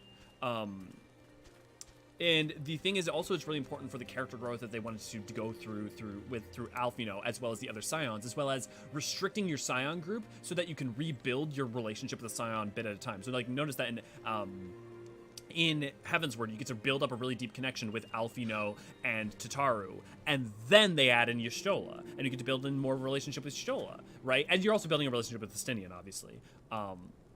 But you don't then get to really add in Urianger until the 3.x, and even then you still don't really add in Urianger really in some ways till like Shadowbringers. And then you get to do Lease stuff and Yida stuff and Papalymo stuff and 3.x and Stormblood. And like, so like I think, I emphatically think that 2.x is actually, if anything, a mastercraft of not being a filler arc and being incredibly well constructed towards setting up what is to come without just feeling like setup. Gotta go for now. See ya, Power! I'm sure this is way late, but yeah. I'll probably miss, but Shion is me, Ellie, and gonna grab food. Yeah, no worries. Potato pizza is carbs on carbs. I mean, look, Lalafell are protein. They can be protein and carbs. Anchovies over pizza. Are you saying, oh, anchovies over pineapple or anchovies and pineapple? I mean, either way, I don't want either. I don't like sweet and savory, so I don't want sweet on my pizza. Little Caesar pizza tastes like really good cardboard. That is absolutely fair. I will defend that. I adore it, and it is definitely really good cardboard. That is fair. Pineapple on pizza is an abomination. There are only two camps, really, which is you either... The thing is, pineapple on pizza is an abomination, especially if you don't like sweet or savory. For me, it's an abomination, but I get, like, if you liked sweet and savory, why you like it. But I also don't like any fruit in any of my baked goods. I find fruit with baked goods also abomination. I don't like any fruit pie. I don't want fruit in my pasties. Don't put sweet with my bread. I knew a toppings war was going to start the second pizza was mentioned. I mean, like, the thing is, we don't, like, you're arguing taste. It's like arguing which expansion is the best. It's a pointless exercise that is meaningless because it's not about which is best. It's about which one's meant most to you. You can articulate that there are some advantages that Shadowbringers and Endwalker have in storytelling over, for instance, Heavensward and Stormblood, but, like, it's still not, like... To say that without acknowledging that you don't get those two expansions without the prior two expansions is like, you know... My oil is ready to good to cook with. Me, crabs. That smelly smell. That smells like anchovies. This is all my fault, Demins. I started pouring BBQ sauce on NPCs I don't like, and then someone mentioned BBQ pizza. I think that might have been my fault. No, sorry, I was thinking about the trader, the Immortal Flames. Oh, yeah, but so that's important because, so that's really important for throwing you off the... No, all good, Canes. I'm happy to talk about this. So that's important for a couple reasons. One of which is you have the tragedy of the loss of the member from Little Alamigo that is really important for better understanding and connecting to... the tragedies going on. You need the political intrigue and something to throw you off the main scent so that when the betrayals of 2.55 come into place, it feels surprising, which it doesn't if you don't have anything to like lead you astray. So that is a really important aspect of getting to 2.55. On top of that, the ramifications of throwing you in a different direction also are long-reaching for people like Real or you know, and even onto, there's literally side quests that come about during Stormblood that are tied to the events of what's going to happen here, that are actually like there's a beautiful tragedy in it. So I do think that it is not just a filler and it's intrinsically linked to the story they're telling as a whole. Like me, you are doubtless eager to conclude our business with Iceheart, but unlike another path to her sanctum is found, she will remain beyond our reach. Minfilia and the Archons are sparing no effort to secure an alternate route. Until such time as they succeed, I suggest we give some thought to our realm's other problems. I shall go ahead to Gridania in readiness for the coming council. Meet me at Nafka's altar, and we shall make our way to the Lotus Stand together. Okay, I'm gonna meet you guys back up. Also, because we're gonna be stopping well before, like, we get to, because we're probably going to try to potentially do Odin today, so we might do 2 trials. We're making good time. If you enjoy the stream and you aren't already a member of our Discord, why not come join us and talk at our lovely, lovely Discord? Yes, socialization is good, and it's good to do with other fellow Final Fantasy XIV people. Elio, sir, I believe you are being menaced. Yes, I'm definitely being menaced by a Agent 47. Invite to party. Invite to party. We like to party. Virna, am I not friends with you, or... We like to party. Cool. And let's continue on. So we're gonna do this... Oh. Look, I can't acknowledge every... Did you just change clothes into the same fucking clothes? I can't acknowledge every time there's someone following me around, else that promotes... pausing the stream a lot to do that, which is gotta keep the momentum. I already block it off enough talking about pizza. But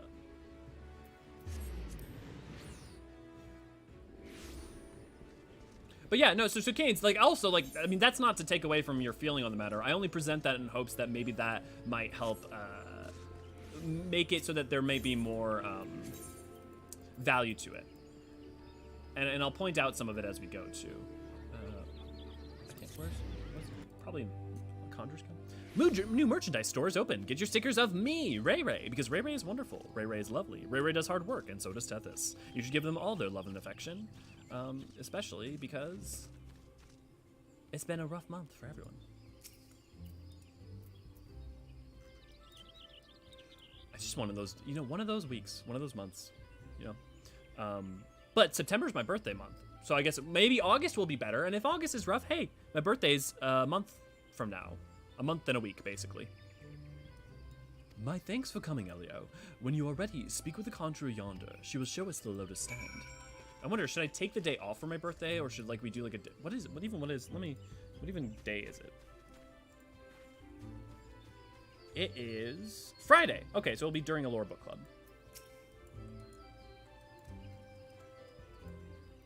The Alliance Suite leaders await you at the Lotus Stand. Will you be joining now?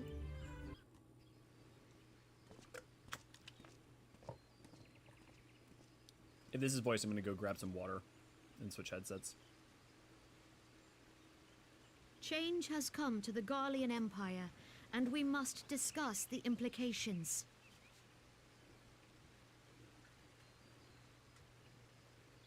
The rumors are true, then?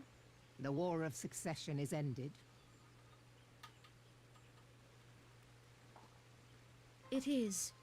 A new emperor reigns in Garlemald. Who?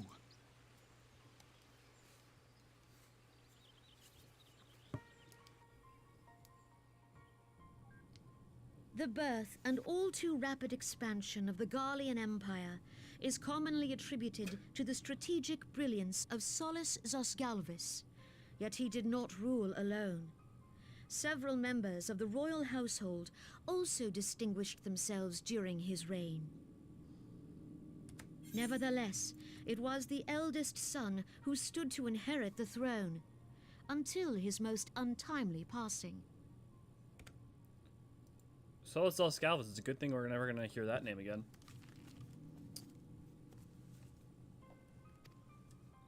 Much better. I thought us fortunate when I learned that the Emperor had died without naming a successor.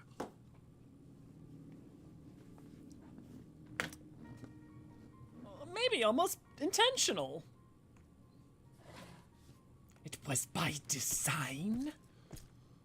Would that the Garlean Empire had died with him. Remember, no spoilers. That is a direct. That is a little too on the nose. We can like be oblique, but be like, especially because that's not until 4.x that is revealed. 'Twas the grandson and his uncle who had the strongest claims, was it not?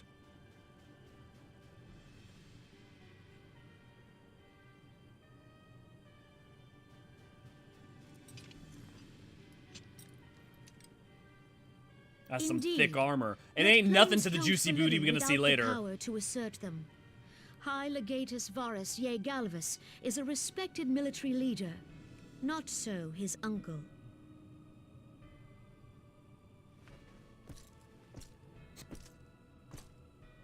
So young Varus has torn the crown from his We can. uncle's grasp Why? and taken his place at the head of the Empire.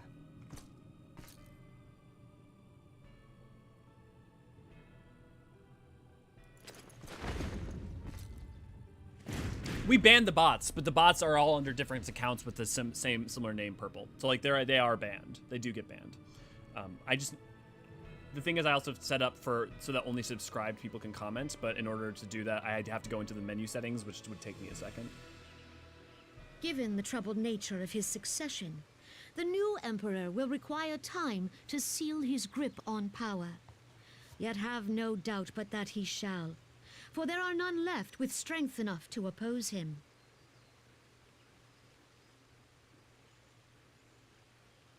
Since the success I mean, of Varys is in Operation his 40s, Archon, but like the that is still remnants of relatively the young compared 14th to Legion Solus and the forces everybody else. occupying Alamigo have done naught but fortify their positions. But you can be sure they'll be ready to march on us again, if their emperor gives the word. When, not if. They say this Varus was so set upon Eorzean annexation that he spoke out against the Meteor Project. Plainly, the new emperor's intentions are of great concern to us all.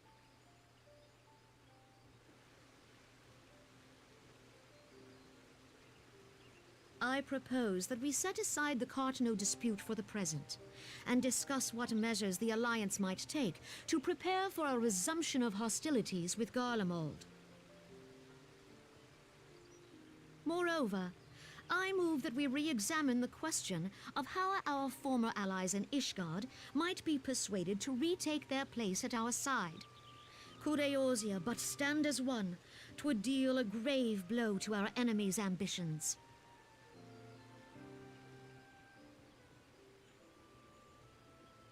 Yeah, especially when you think about too, like also the like Nerva and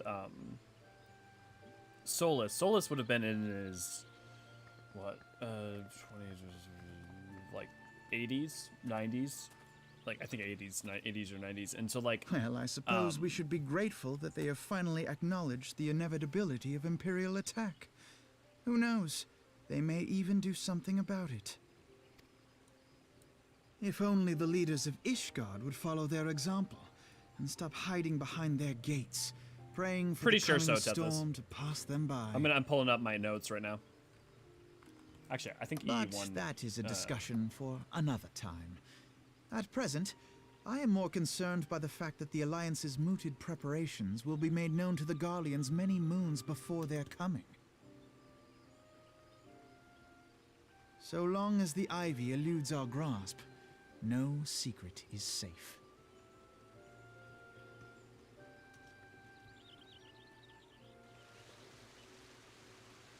Speaking of talking about E1, you should join us on our Friday for Lore Club, for our Lore Book Club, where we go through Encyclopedia Asia Volume 1. He was born in, come on, 15, what? Oh no, 14. 1489. So 1490. It's what, 1477. So just shy of 1490. Yeah, just shy of 90. He would have been in his like late 80s, like 87ish.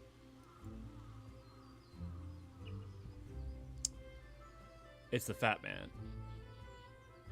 I mean, he's not that fat. I mean, so like Varys is not that fat. The juicy booty is all Xenos. Speaking of juicy booty, I'm sorry, it's my favorite meme. It's my favorite Final Fantasy XIV meme.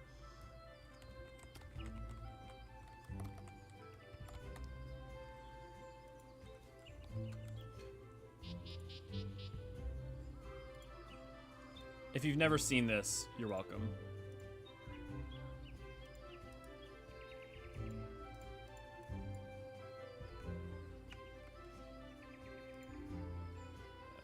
There we go. Juicy. Oh man, dude. I gotta get outside. Okay.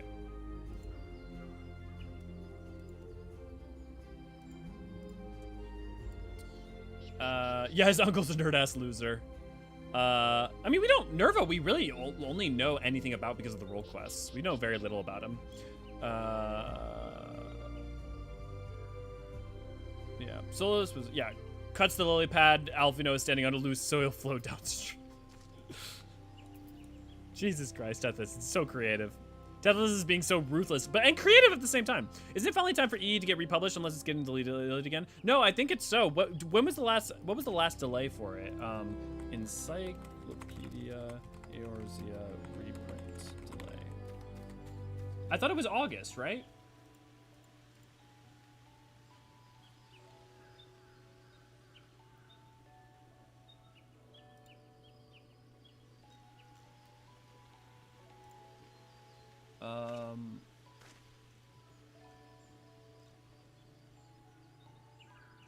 This is set to release on April 21st.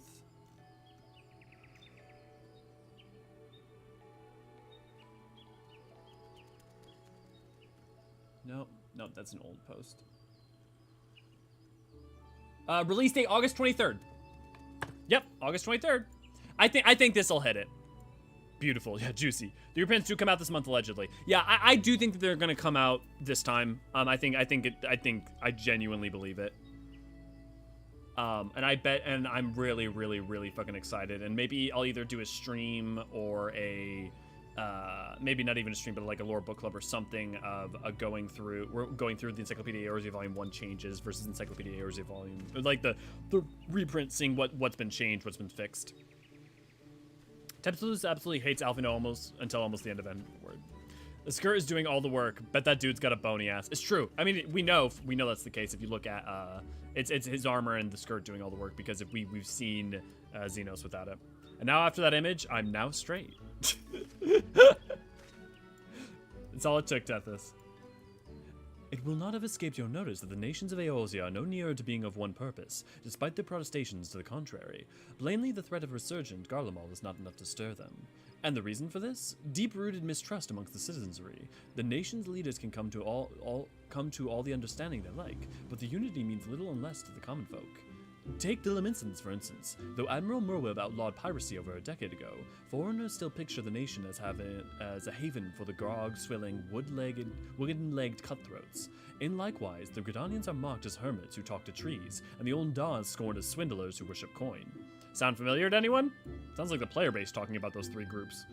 Not that such sentiments are entirely without grounds, of course. Take that the pillars of Uldan society, Teleji Adeleji, for example, but that is besides the point. The fact that people are wary of outsiders, whether they have cause to be or not. On that basis, one could argue that the conflict at Cartanau is a necessary evil. Each nation has its own warmongering faction that advocates the acquisition of Omega. In order to placate them, we present them something resembling warfare, and thereby curb their appetite for full-scale conflict. But enough idle musing. Let us speak of a more pressing matter, the Ivy. This is important. Historically, you want to give people outlets, like whether it be sports or whether it be whatever. So PvP is important, man. Since we spoke at the Observatorium, Captain Ilbert has further shortened his list of suspects, and by happy coincidence, the one he deems the most likely candidate has lately come to Gridania. The hunt nears its end, Elio. All that remains is to corner our quarry. Seek out Ilbert near the Adder's Nest. He will give you the particulars. Should there be any developments in Kurthis, you may be sure that I will send word without delay in the meantime. I wish you success in apprehending the Ivy.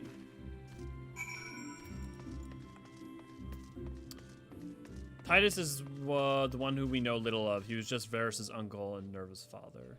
No, I mean, we know very little of Titus, but we also know very little of Nerva. We know a little bit about Nerva thanks to Endwalker, but even though we have the role quest, we still know very little about him. We know far more about characters like, oh oh my god, Quintus than we do characters like Nerva. So my point being not that we know nothing about him like Titus, but like that we literally know we know only through everything we know about Nerva is a couple of lines about his role in the War of Succession from Endwalker, and a little bit thanks to the role quests, thanks to Virgilia, basically. My thanks for coming, Scion. Doubtless the commander has informed you, but we have unmasked the Ivy. From this point on, we must proceed with extreme caution. Actually, I probably don't. Is it pretty? Yeah, it's pretty.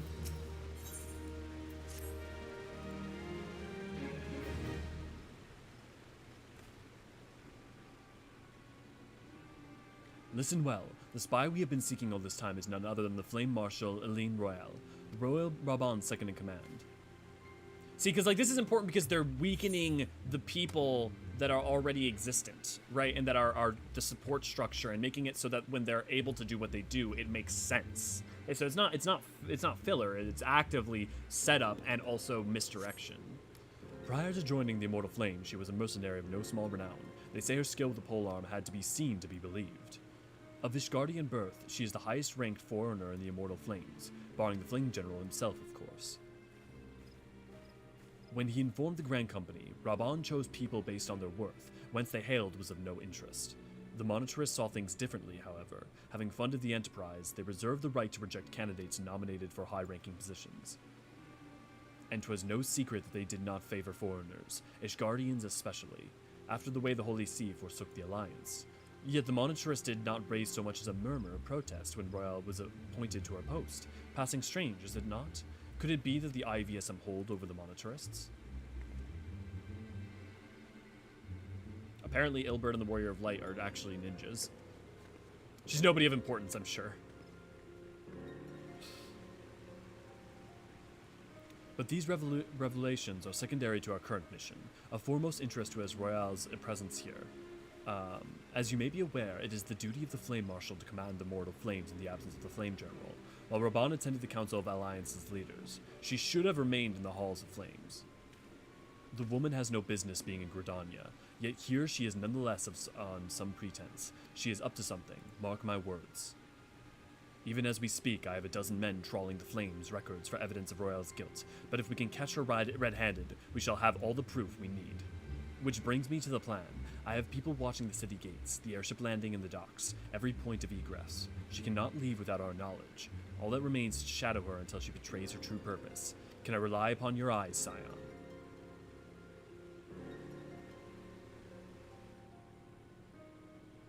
You have my thanks. Let us go then and take care not to alert our quarry. AC, the reason we know little about him is that he got pulled into the future to fight Sin. Okay. First off, technically, Titus. Also, Titus. Also, funny. Also, I get your joke.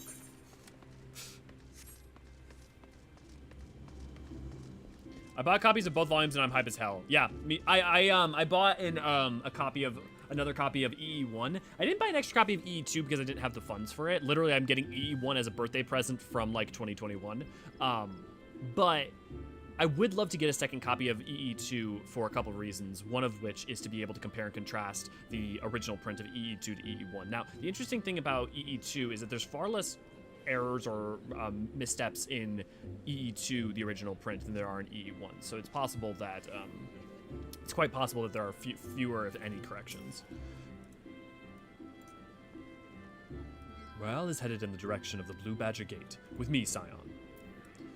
The Eorzean Alliance doing the foreign policy equivalent of jingling keys in front of their Warhawk faction's faces. I mean, like, really, though. But, like, that's good politics, man. That's just good politics. Tethys, I need to make sure every time I start the stream from now on that I do the instructions you sent.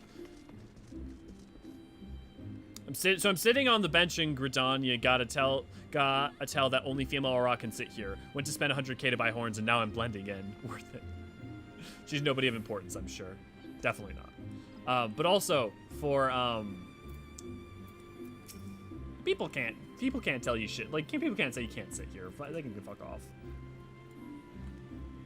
So Royale has entered the. At the same time, don't be a troll. But also, So Rael has entered a Carling canopy, meeting someone perchance. Or could it be that she means to board an airship? Pray look for her within. If she is not on the upper floor, try the landing area below. One of mine is stationed there, and she may have seen something. Efime is her name. I shall remain here in case Rael appears. I always work. It doesn't work, right? Yeah, it always blocks you.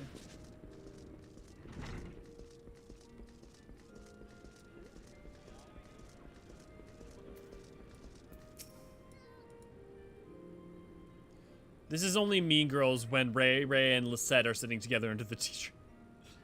Eorzean, such an unexpected pleasure. What brings you here? A social visit, you say? How pleasant. No, she didn't come this way. I've noted every passenger and none borne any resemblance. Well, don't let me keep you. A friend of mine joked that Ty does sounds like tight ass and Ty tis sounds like tight titties. We then joke the pronunciation prefers your preference of body part. What happens if you like booty and titty? What do you do then? Well, that's sad. But also, I prefer Titus because tides and because the relationship between water and the tide and Titus as a character. I also just think Titus sounds better than Titus, but technically, according to Dissidia, it is Titus. Ty both or just Ty?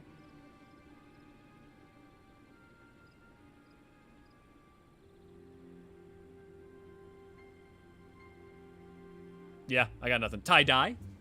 You just die because you want both? I don't know. Nowhere to be seen, you say, and you are sure she did not board an airship? She did not come back out either. Where in the seven hells could she have gone? The roost! How could I have forgot? Greetings, good sir. Might I interest you in some of my Muntui tonic? A cup a day imbues a man with great vigor, if you take my meaning. Perhaps another time, friend. Wait, that necklace. You are a shinobi of Doma. The woman you seek has left Gridania by way of the West Shore Pier. She was attired as a merchant, but these eyes are not so easily deceived. You may wish to take your search to the East Shroud. Rest assured that we shall continue to support you from the shadows. And according to the guy we talked to when we have to fight Titan, the Primal rhymes with Titus. Thank the 12 for the Domans. Were it not for their unique talents, Royal would have disappeared without a trace. Titan, Titus, Titus,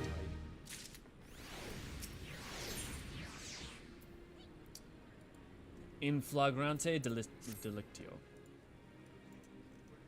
Our hunt leads us to the East Shroud, Scion. I suggest we follow Royale's example and take the ferry from West Shore Pier. You'll doubtless wish to make certain preparations. See to them while I go on ahead. I shall wait for you at Sweet Bloom Pier.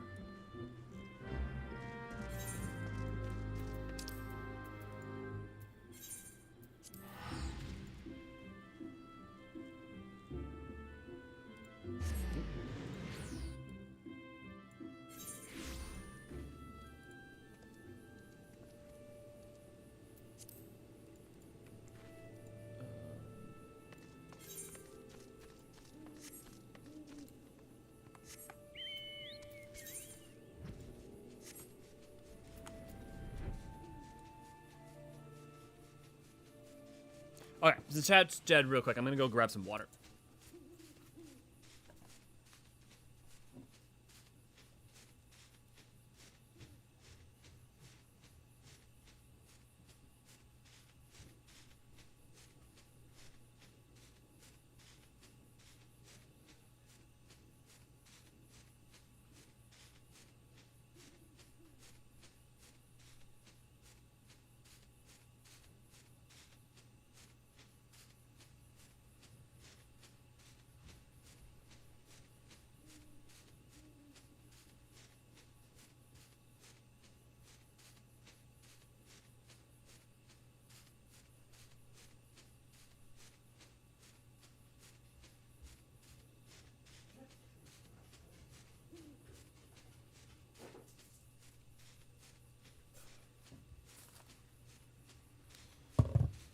I come bearing a gift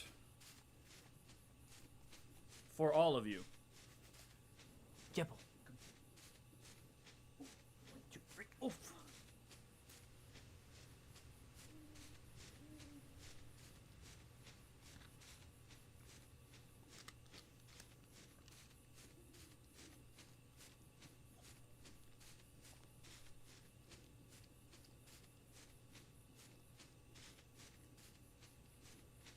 You good boy?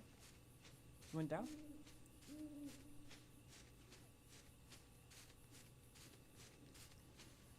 Oh, there you go. Oh, I love that. That's all I have to do. That's all I have to do. But he is a very good boy. Oh, you wagging? Oh, you want a pet? Hi. You're very good.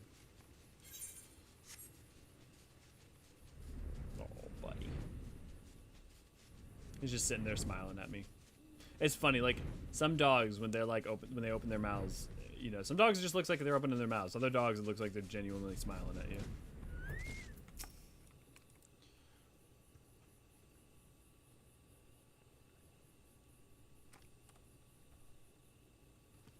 This way, my friends.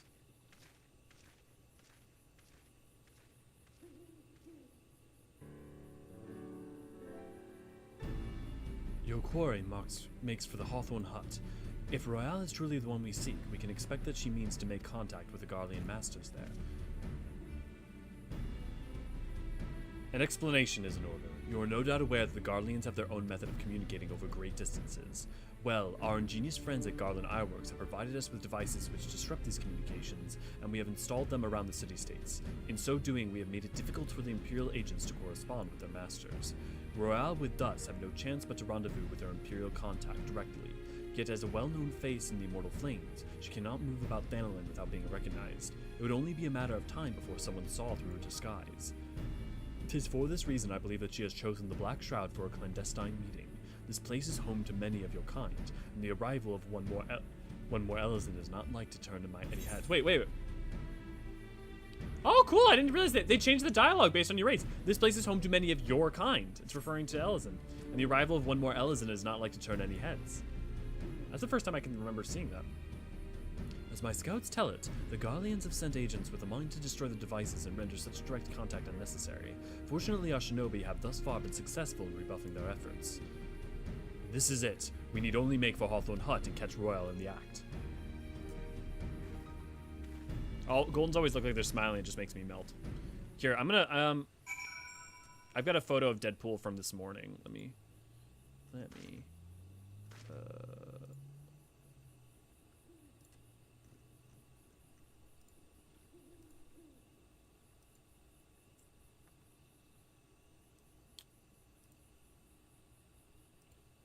that's what he looks like when he smiles. He's very, very cute.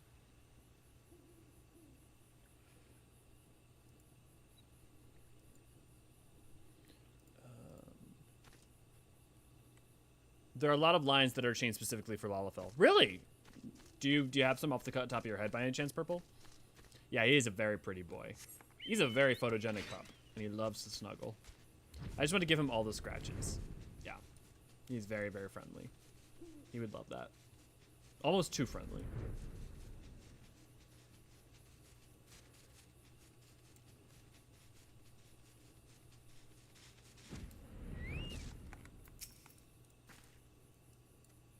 My people report that our quarry has departed for the Bramble Patch. The ivy returns to the gnarls whence she came, but perhaps it is all for the better. To convict someone of her standing, we will require damning evidence against her. What could be better than to catch her in the act when she meets with the Garlean masters? My countrymen and I shall lie in wait for in the shadows. Tread warily, my friends. Hey, Chris, good to see you. Glad to have you. Just stop by, but I think you're ahead of me now. Really? Really? I'm surprised. But if so, well... No, because we're in 2.5. I thought, didn't you catch, you got to Heavensward, I thought. Didn't you do 2.55? I'm pretty sure, because we're still in 2.4. I was excited to see a stream, but I think I need to dip out. No worries, it was super great to have you. Thanks for all the work you do.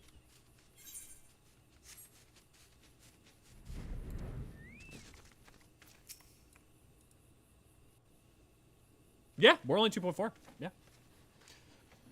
I'm slow as shit. I take too much time talking to people. Not sure why it didn't look familiar. Kunta? Just beyond Royale, it's a conversation with an individual clad in the manner of adventure, an imperial intermediary, no doubt. This is it, with me. Hilben, you guys said if you were not ahead, you were almost caught up. Yeah, yes, bit by bit. Working hard. If you guys haven't, you guys should definitely go check out Chris's stuff on Gaming Kinda. And Work to Game as well, and Ginger Prime.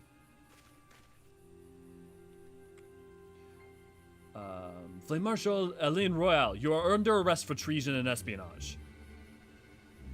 You were followed, you bloody fool!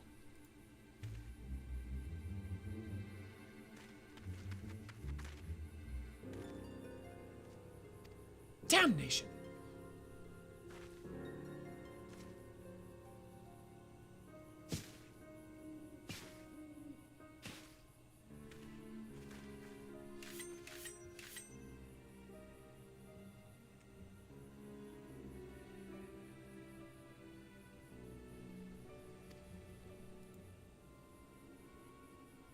If you are unarmed, my lady, and scarcely garbed for battle, but if you wish to fight, you are welcome to try.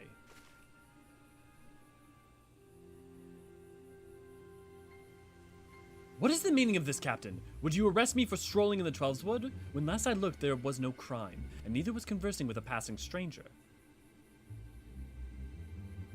You would feign ignorance, then. Very well.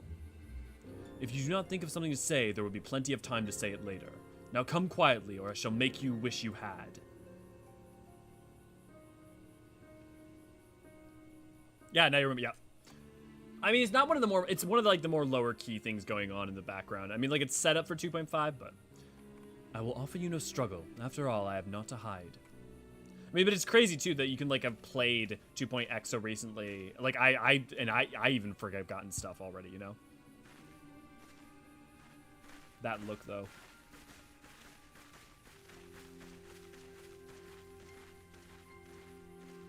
I feel like it was just out for a walk. Ruse would have worked better had someone not just shouted, "You were followed, you fool!" It's true. Maybe it was they're having an intimate moment, you know. Even a warrior of Royale's renown could not have hoped to escape by force. Despite her claims, her surrender does not speak innocence, but awareness that her position is untenable. With the ivy thus uprooted, it is to be hoped that the tendrils she entwined around the immortal flames will gradually wither and die. Mayhap then the people of Ul'dah will have the grand company they deserve. But let us speak of the present. If I may ask, what will you do now, Elio? Kick some ass, take some names. So the Scions seek a way into Iceheart's sanctum. There I dare say you are eager to return to the Rising Stones. Pray, do not let me keep you. Fear not, my countrymen, and I shall tend to the aftermath. You need not waste your talents here. And speaking of talents, have you considered training in the art of the shinobi? You have the aptitude for it, I believe, so please give it some thought. Till next time, my friend. We gotta figure out when we want to do the jobs that aren't story jobs. Because we definitely want to do some of them before we do Endwalker, because Endwalker ends up paying off all the job stories too in subtle ways. I mean, like, other than they're like capstones for Shadowbringers, there's like lovely references to them. So we're gonna have to figure out the time to do that. I don't know what the best cadence is. How long until Shiva, roughly? Good question. If we... Very soon. Basically, we have meeting Moonbrita, and then we're basically there. We literally have one quest left. Literally just one quest to go. If I'm not mistaken, we go back, we meet Moonbrita, and then we literally go to Akoth Amphitheater. Because we meet her, and she's like, I think I know how to fix this problem. Takes us to the crystal, and then voila.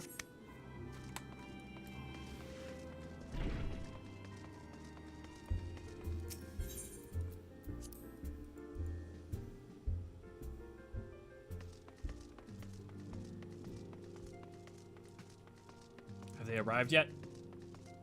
Nope.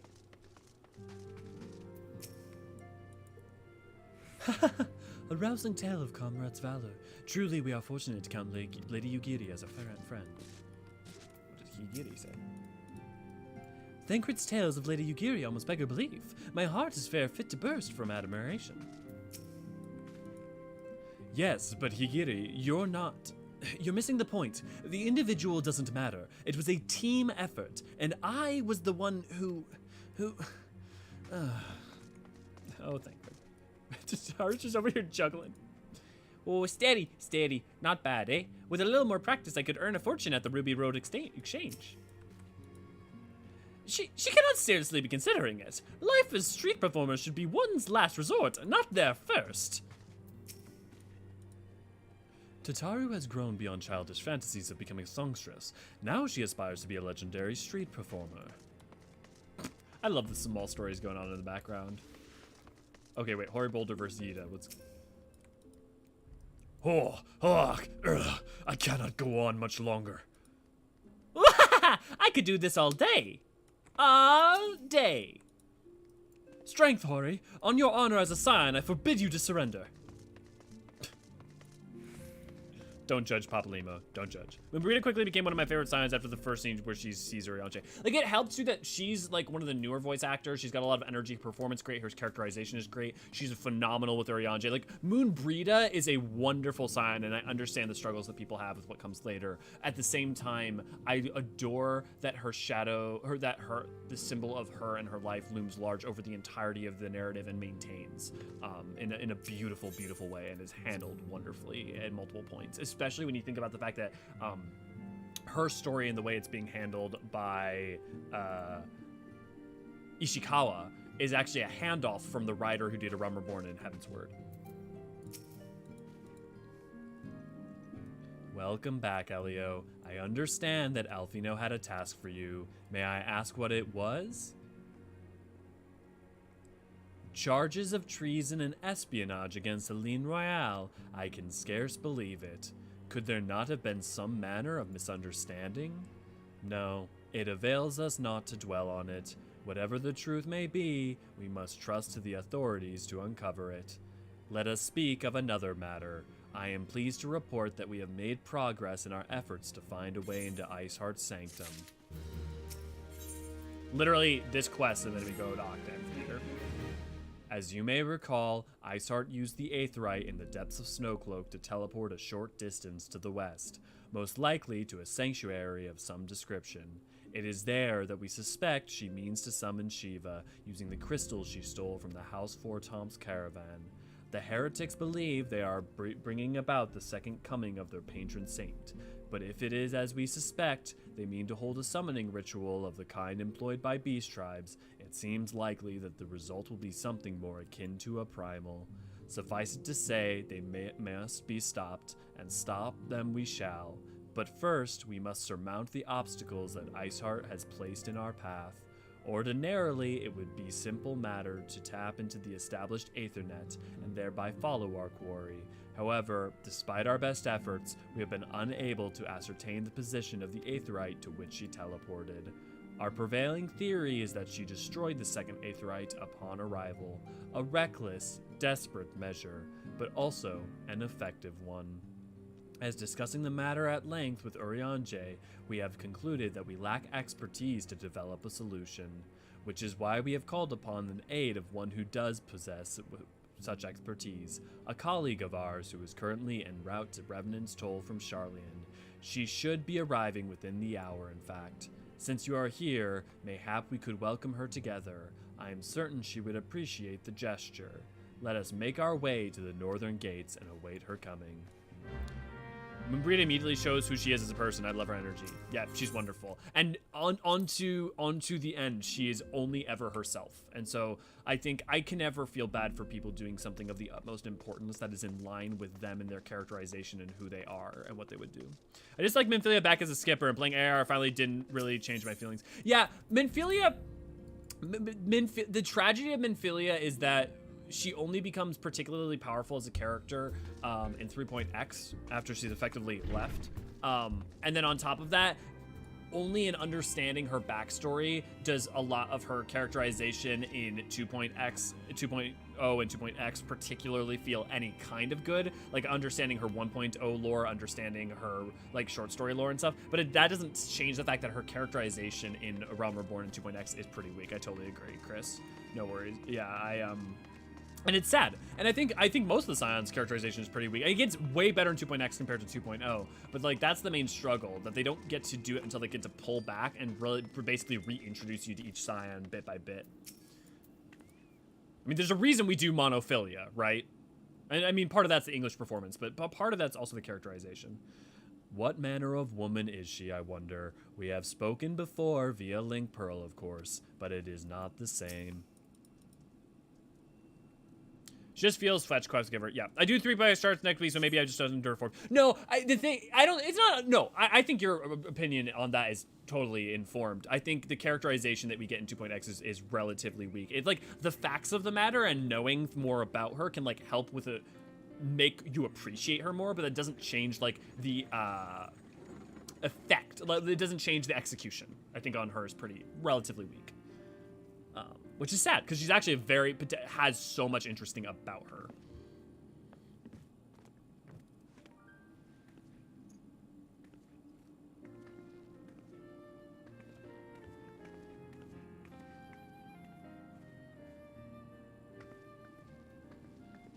Minfilia, am I right? Oh, voice acting. Sweet. None other. I bid you welcome to Revenant's Toll, and thank you for traveling so far on such short notice. As if I could ever say no to Eorzean. Moonbreeder is an accomplished Sharlayan scholar and an authority on aetherite technologies. Oh, She you're has doing the played an opposite of me, Chris. invaluable I wanted role to in try our to say it search for before. a means to capture Ascian souls. Charmed, I'm sure. Big one.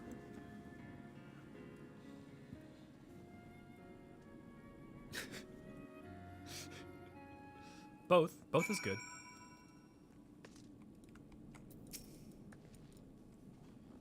For an outpost in Aether-rich wasteland, this place is a good deal livelier than I expected. Just goes to show that you never know until you know. Let us return to the Rising Stones at once. Then we have much to discuss. And also one of 2 Femros in the entire story.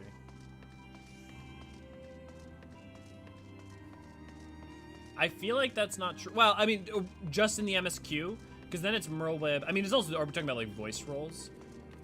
I don't feel like that's true, because there's like Morning Dew and stuff. Like there's some others, but I like hyper and relevant ones. Then yeah, I think that's relatively fair. There's not a lot of Rogan representation in terms of main roles. Like arguably by far the biggest representation is Gosetsu, and Gosetsu even himself is with like his Hurrian complexion isn't even like major. Like weirdly enough, one of the major like representations of Ro is Hoary Boulder, and he's not even that hyper present. Moon is definitely a Ro. Wait, what? Moon and Bree is a Ro? I'm so confused. Yeah, she's a Ro. Yeah, she's a Roganin. Both her parents are Roganins. She's just like, her mother is just smaller and like very pale of skin, but she's a Roganin. Femros are good, but you need more. Everyone knows my stance on Femros, and if you don't know my stance on Femros, well, it's been archived on the internet forevermore. Figure it forces me to stay on it, and then I get to see them unchanged feed right before it change. Do you support me include? Yeah, no, I think that's fair, Chris. Yeah, I've done most of those dungeons so many times, especially everything before Stormblood, because I leveled up did the like old support system. What was it called? Squadrons and stuff. So like I've played all of them enough that I have them like really in my brain. So I wanted to so now what I'm excited to do is experience them with that juxtaposition. Especially because I've done a lot of footage recording for all the dungeons. Yeah. Love Moon, love a brilliant scientific scholar that is also strong, smashes with an axe. Yep. And puts a 4.0 at 6.3, 5.0. So are you gonna wholesale pause between each one? Because that's one of the things. Well, no, I guess you're trying to stay ahead, so you're safe. My problem is that I'm gonna eventually fall behind because I'm gonna get to 4.0 probably before 6.3, at the pace we're at. But it'll be interesting. Literally replayed going to 7.0, finally dropping the title Story Skipper. Woo! Super exciting. Yeah. Her and Gosetsu literally look like Kiers. So the thing is that there are Othardian Rogadin that have a Hurian complexion like that. They are still Rogadin. We're not sure if it's a byproduct of interspecies breeding or if it's a byproduct of just like Othardian Rogadin that were Hellsguard Rogadin that traveled from the central Ilsabardian mountain range into Othard. That would make the most sense, especially when you think about the fact that Hellsguard are the prominent Rogadin that you see in Othard. And we know that the Hellsguard traveled down from the far reach through and into the central Ilsabardian mountain range. But yeah, that's the thing that's important to remember, that there are multiple sea wolves that you can find though too that like look like very Hurian. I don't think I have a good one offhand, but there is one in my one of my interspecies breeding video. Yeah, she's a rogue for sure. Yeah. The other way you can tell is her height, like the fact that she's Eorzean, basically Eorzean height. Here, no matter what here you are, even if you're a Highlander here, you can't reach this height. If anyone decides to do the way I'm doing it, it's not a pause, it's a sprint, because it's full expansion of story every 4 months. Yeah, hot damn. The Warrior of Light greets Moon with a nod, but the proper greeting is your bow tie spinning around rapidly while you make a woo noise. Yeah, it's maybe just to unloosen up my tie a little bit. That's my proper meaning for Moonbrita. You can't actually get her skin color in the character creator. I've tried. Is it interesting? Is it because she's like, is it because she's a bespoke model? Is it because she's like, well, no, because like Hellsguard, you can't go that white either. Interesting. She and Gosetsu both use custom assets. Yeah, I'm not surprised with Gosetsu. And then Curious Gorge is really funny because Curious Gorge's model is technically a sea wolf with a custom skin. I'm taking a short break from 14 so I don't burn myself out from 14 6.2. Can't come quickly enough. I'm struggling because I feel like there's nothing fun to play right now. Rin, why don't we talk about that then? Maybe we can come up with some stuff for. Hi, Dimple. Hi, do you want to come on stream again? Yeah, come here. We could definitely talk about if you have what people might have some recommendations for you. Oh, the boy came over. Oh, you're looking at my food? Is that what's up? Is that why you wanted to come over? Are you hungry all the time? Oh, thank you. You hungry? Went down? There you go. Bespoke is really easy to justify with any character you don't repeat and has limited usage. Yeah, yes. Well, I mean, like, what's interesting is when they choose to do it. Like, what? Because why take the time to do that?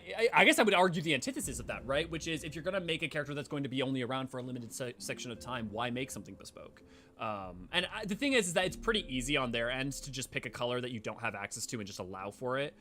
So I guess it's not like it's a lot of extra work in any sense. It's not like you're making an Alfino and an Alise or a Gosetsu even. Because like Gosetsu isn't just a Rogadin model with a different color, like a Hurian coloration. He is like a bespoke model in every sense. Is Alien Sanctuary coming in 6.2? I think 6.2. I don't know actually. I think it's 6.25, but I may be wrong. Same demands. I should know that down pat. Rin, 2 words for you. Blue. Mage. God, it's been ages. Oh, longer, sister. Yeah, that's true. Yeah, good point. A joyous reunion indeed. Well, of course it is. Moon and I are like twin sisters. Save in appearance and aptitude.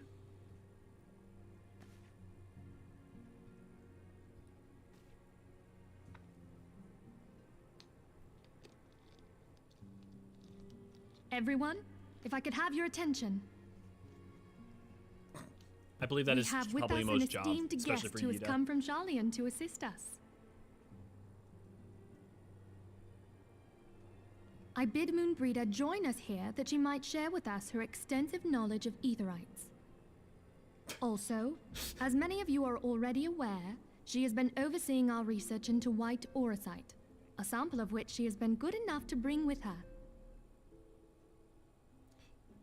Yay, we get to talk more about Aurosite and how it's a catch-all term, but it can mean like 12,000 Well, I things. had to come, didn't I? You'd have to be bloody daft to turn your nose up at a chance like this. Where better to conduct my final tests than a land so steeped in ether you can taste it? That's an important note, because we repeatedly get that, like, not just like Eorzea, land of the gods, but we also get repeated references to Eorzea being deeply, like, being aetherically rich. And it's been up for some debate whether or not that was hyperbole or not. But the fact that, like, even Moonbrita is saying it coming from Charlie and coming from the Isles up north means that there's a good chance that it is a factual truth. Especially that's presented from multiple places. I didn't use a laugh track there. Or look at the site, it states several things as 2.5. Yeah. So if the islands are half patch, why didn't it get labeled as in the argument? Yeah. Popular emo talks big for someone in melee range. So I'm not saying it wrong, I don't know. Yeah.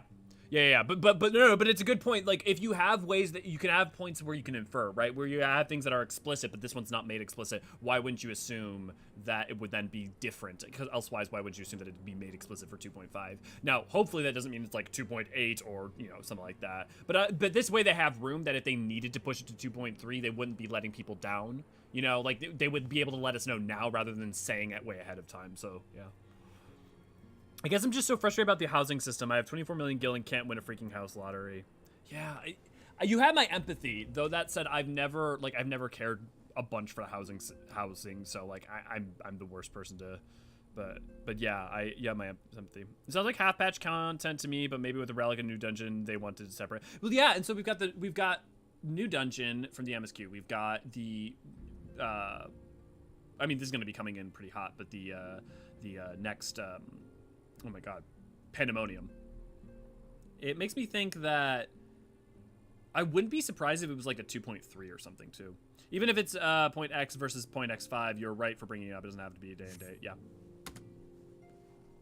'Tis plain the passage of the years hath done little to dampen thy youthful spirits. And nothing at all to reform thy youthful manner.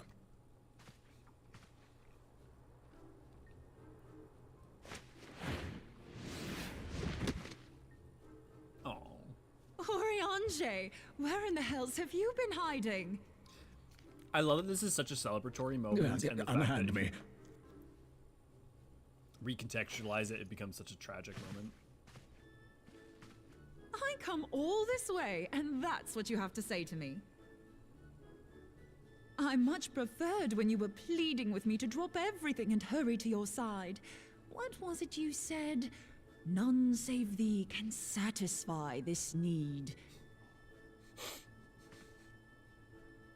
Go on.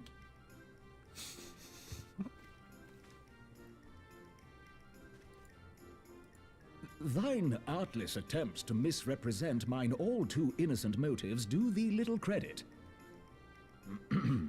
Mine intent, as I think she phrased it right, was but to impress upon thee the gravity of the circumstance. Lest thou doubt, a deiform entity shall shortly be summoned, save if thou and no other grantest my compeers thine aid.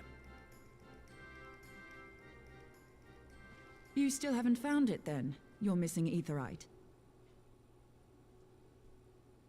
We have not. No. We know that Iceheart teleported to an aetherite not far from the first. Yet even after careful analysis, we could not locate the second beacon. We now suspect that the heretics destroyed the second aetherite to impede our pursuit. Our allies continue to scour Snowcloak for Iceheart's sanctuary, but we have no guarantee that they will find it. Yet it must be found, for even now Iceheart prepares to call upon Saint Shiva. I'm sorry, but if the aetherite's been destroyed, then that's that. Although... Except... You're absolutely sure she used the first aetherite, are you? She didn't just use teleportation magics? One of our own bore witness to her escape. I can say with absolute certainty that Iceheart used the aetherite. I don't remember if she references it here, if she references it at all here, but the fact that they made her parents active workers of the Aetherite Institution in Charlian makes this also more powerful. And like, it's just brilliant, like, positioning of the story for setup for why you're there in Endwalk. Yeah, it just, oh, so good. Brilliant. In that case, there might be a way, so long as the ethereal current is still flowing. Truly? How? We use the current to recreate the beacon. As you know, Aetherites are a bit like lighthouses. We use them to reconstitute our physical forms when crossing the ethereal sea. Without them, we'd lose all sense of direction and our essence would dissipate.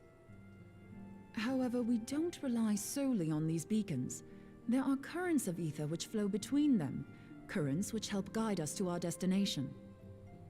Now, these currents will gradually dwindle away to nothing if an Aetherite is destroyed. But if even a sluggish flow remains, we could theoretically use it to direct a surge of concentrated ether towards the void left by the beacon, and thereby fill it up again.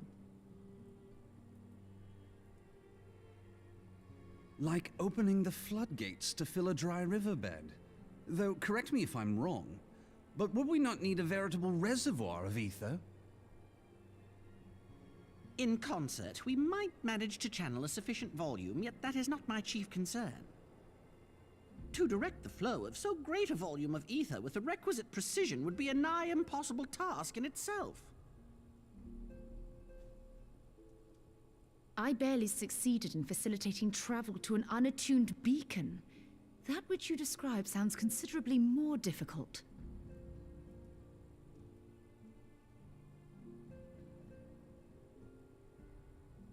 And dangerous. Every person who has attempted to teleport in this fashion has died in the process. They, however, did not have wide aura sight at their disposal. I can use it to channel all the ether you can give me into the Aetherite. However, wide aura sight cannot retain ether for an extended period of time, so we would need to infuse it immediately beforehand. Which is also possibly why. Just so you know, I'd confidently give this plan better than even odds of success. And if the worst comes to worst, your people won't suffer. Though it risks the lives of our best and brightest, we have not the time to seek other options. Okay, so we have even further textual proof that were you to lose yourself in the live stream, you effectively are going to sleep and then just having your basically everything. We knew that like your aether broke into it, but you're not cognizant of it, which we suspected based on the evidence we had. But if the ethereal current still flows, we shall carry out Moonbreeder's plan.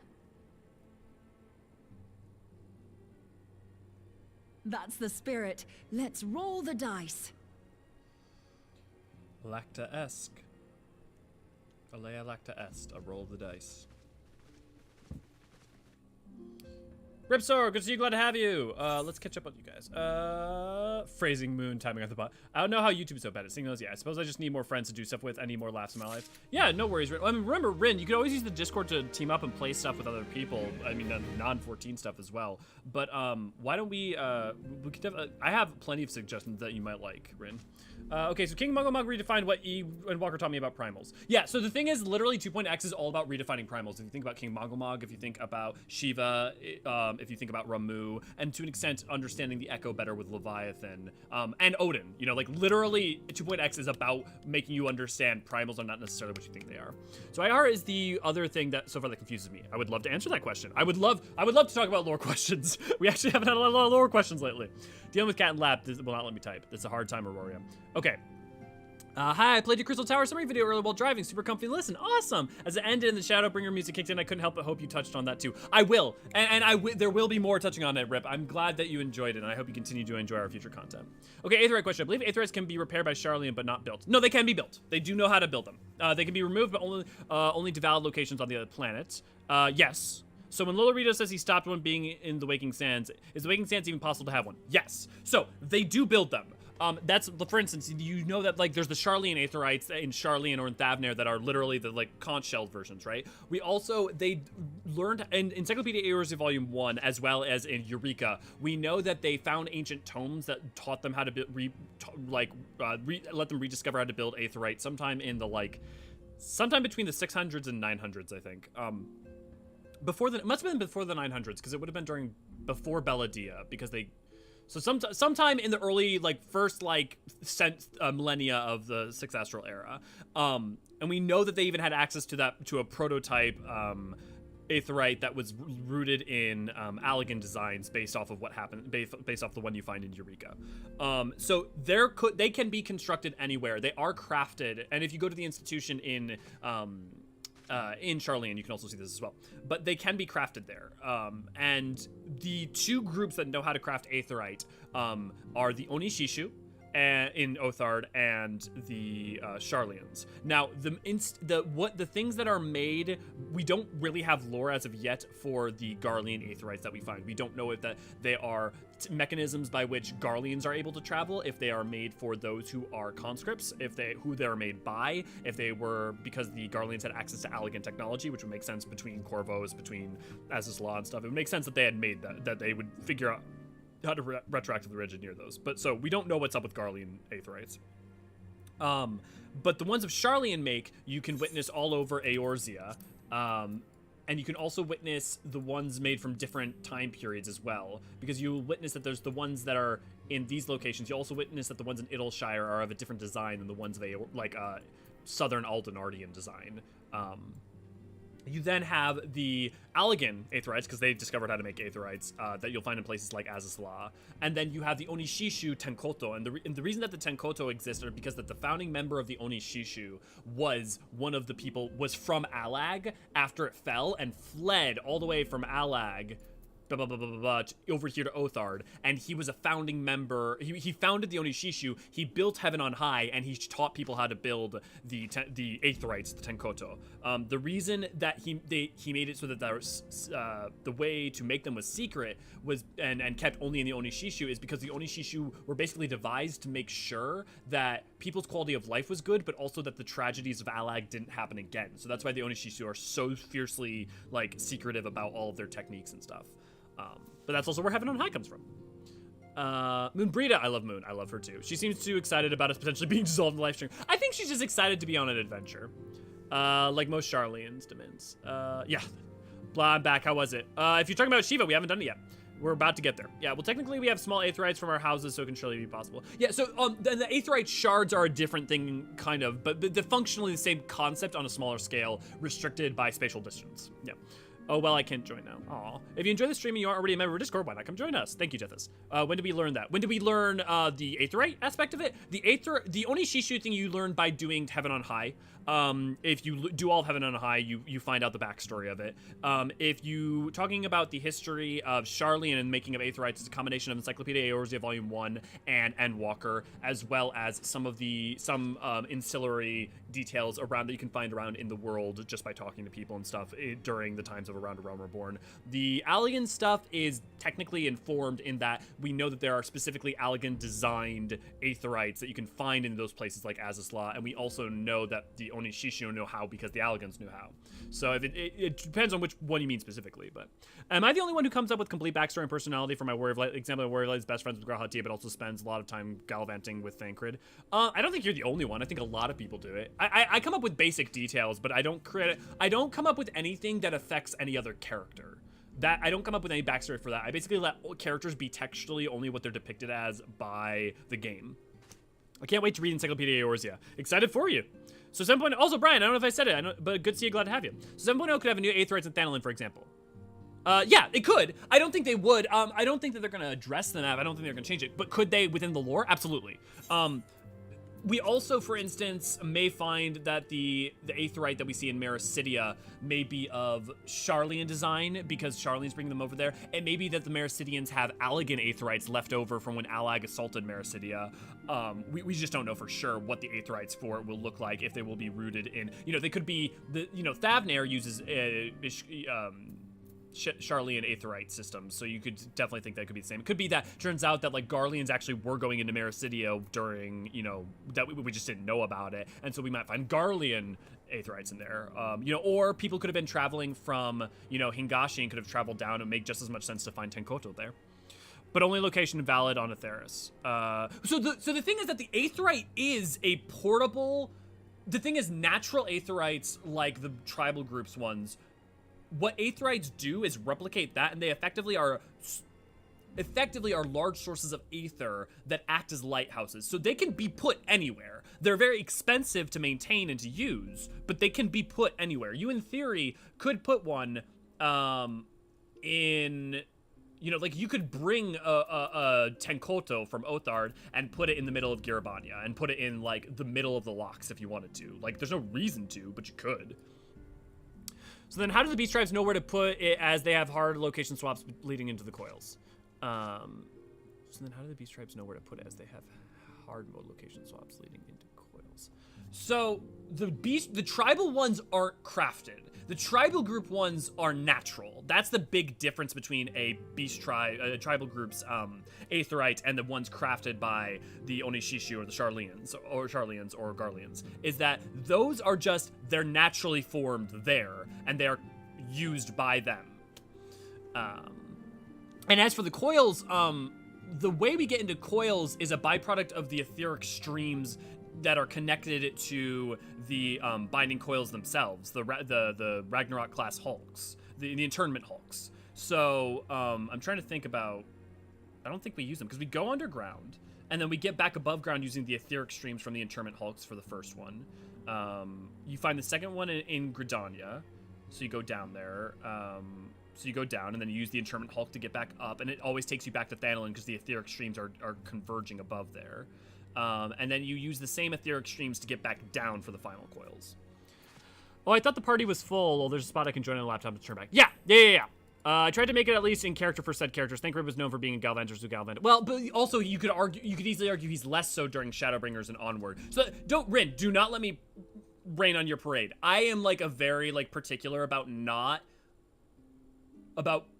really, like, for instance, one of the reasons I struggle with fanfiction as a concept is that I really don't like people taking other writers' characters and doing things with them. I'd much rather people write their own original stuff. This is just a Druthers thing. This is not to say that fanfiction is not a wonderful art form.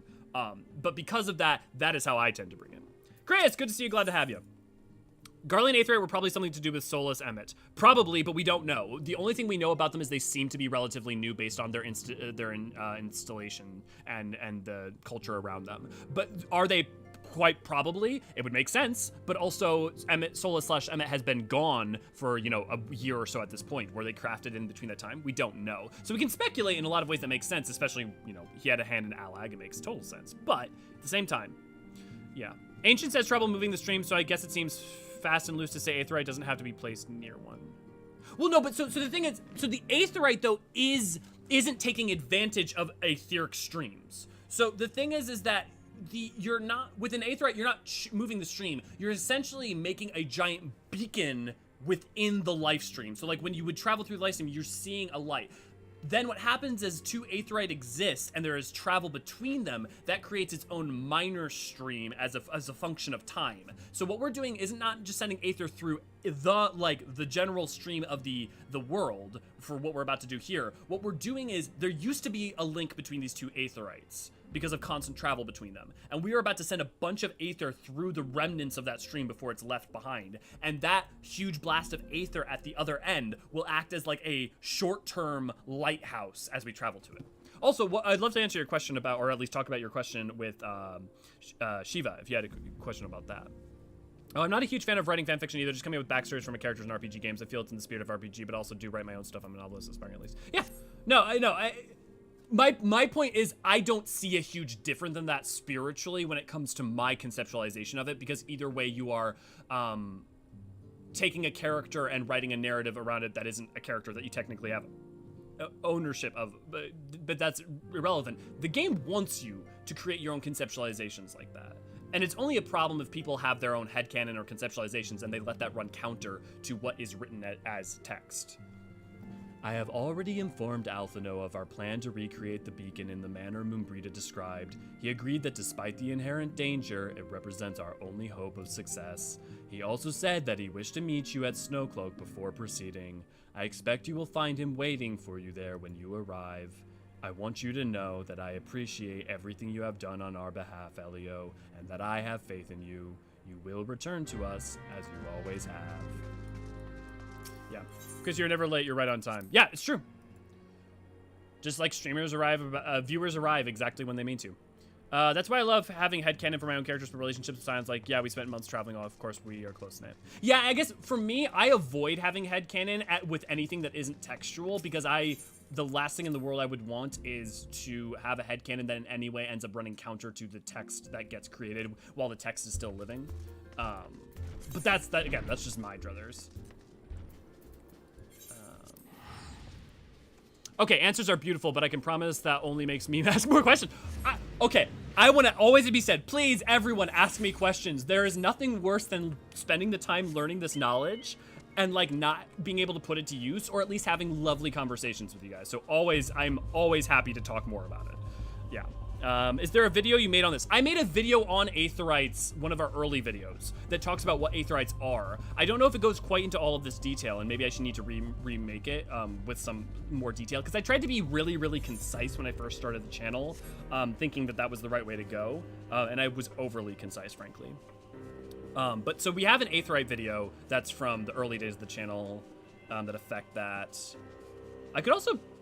We have an early video that's what are primals, but even that's probably like, it's very, very short and very, very concise as well. So I probably should make something with more of that. We must validate Elio being a huge nerd. Look, it's not just, so yes, but also it's like why I want this channel, why I work and do this is because I want to engage with other people who are passionate and positive and want to like either learn or teach or, you know, and so like, yeah, there's nothing better you can do than like to ask me questions if you have them, or, you know. Without spoiling it too much, I had canon that Warrior of Light likes Xenos in the same way that Xenos likes Warrior of Light pure combat fantasy. I mean, I think Endwalker, your option of dialogue choices, well, I guess, no. I would argue that it doesn't necessarily states that they are more of a kin than you always admit, but I wouldn't say that they like each other at any point. I think that they can, I think your Warrior of Light is allowed to admit that they are reflections of each other. Xenos is what the Warrior of Light could have been, in a sense. Thank you, Tethys! Good to see you, Elio. I was starting to wonder if you were having second thoughts. Captain Ilbert sends his regards, by the way. He attends the interrogation of Aline Royale in Uldal even as we speak. But I shall not distract you from the matter at hand. We can discuss the Ivy upon your return. I trust, by which I mean to say, the others are waiting for us at the Aetherite. After you, Scion. That I cannot deny. Oh god, that was so perfect.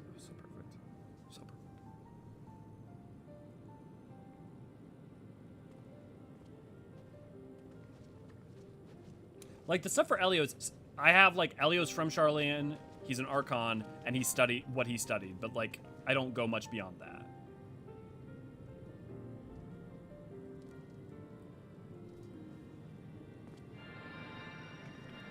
Like, only enough that there is a characterization. My Warrior of Light's backstory is he's Alamegan, got to wait right after the Calamity to escape Eorzean, spent 5 years bumming around learning basic shit to fight back against Guardians. Yeah, that works. I may have turned Xenos when given an option to response, had no idea what I was responding to. Still smirked. Yeah. There, it's ready. Also, careful about being too explicit about the stuff. We're teetering on the edge of being too explicit. My, at least, weekly reminder, while we don't prohibit RP, this is not the purpose of the channel or Discord things. Yeah. Jolly! Welcome back. We're about to get to Shiva. Ha! It worked. I think. Try attuning to the Aetherite now. Feel free for the feel for the current and try to locate the beacon.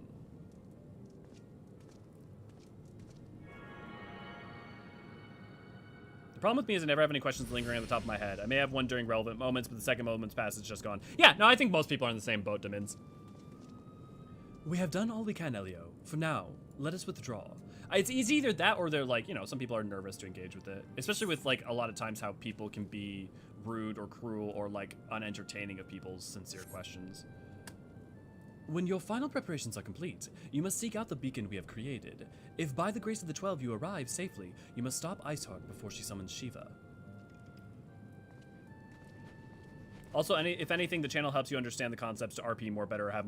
Yeah, like that's the thing is I definitely emphatically love answering questions to help you with RP. I emphatically hope any of our content helps people do RP better or do RP to any degree they want. The only reason we're careful about RP is because consistently, we bore witness to this with on our own Discord, and then also in other places. If you let the conversation become about RP, that consumes everything.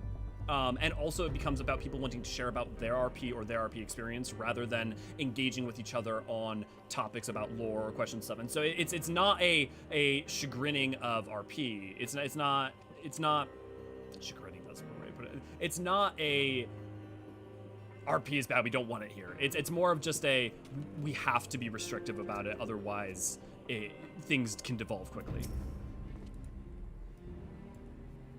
We cannot ignore the possibility that our actions have alerted Iceheart to our plans. Should that be the case, she may attempt to hasten the completion of the summoning ritual, and if she succeeds, you have little choice but to face Shiva in battle. Knowing little of this saint, I cannot say if your own strength will suffice, and so I would encourage you to call upon your allies. Some may have reservations about wagering their lives on the success of Moonbreeder's experiments, but others will surely agree that desperate times call for desperate measures. Before you assemble your party, pray speak with that knight. I believe he has a message for you from Sir Aymeric. Sir Aymeric regrets that he cannot be here in person, and asks that I read you this letter.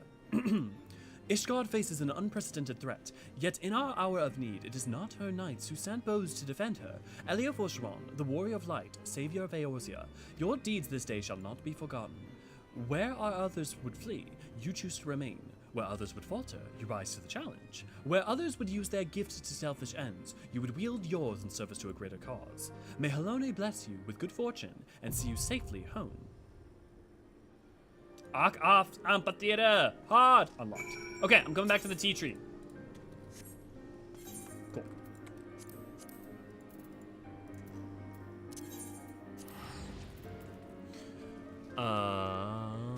Also, I like Moon so much more than just from initial appearance and some of the others in ARR. Yeah, Silver Kogaku, I've said that, like, I do think that's because Moonbreeda is given more characterization and personality than the vast majority of the other Scions. And also, she's not just archetypical in a way that, like, some of the others are treated, but she gets room to be, she is, okay. Logan's our final. Cool. She gets room to be, do we have everything? Cool, we have everything. Let me check. She just gets a lot more characterization, all of the writing of Heavensward more than the writing of a Realm Reborn. So.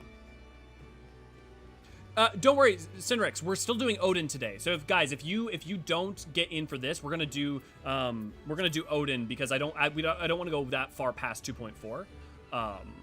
So we will have another trial that we're gonna be doing. Let's hit it.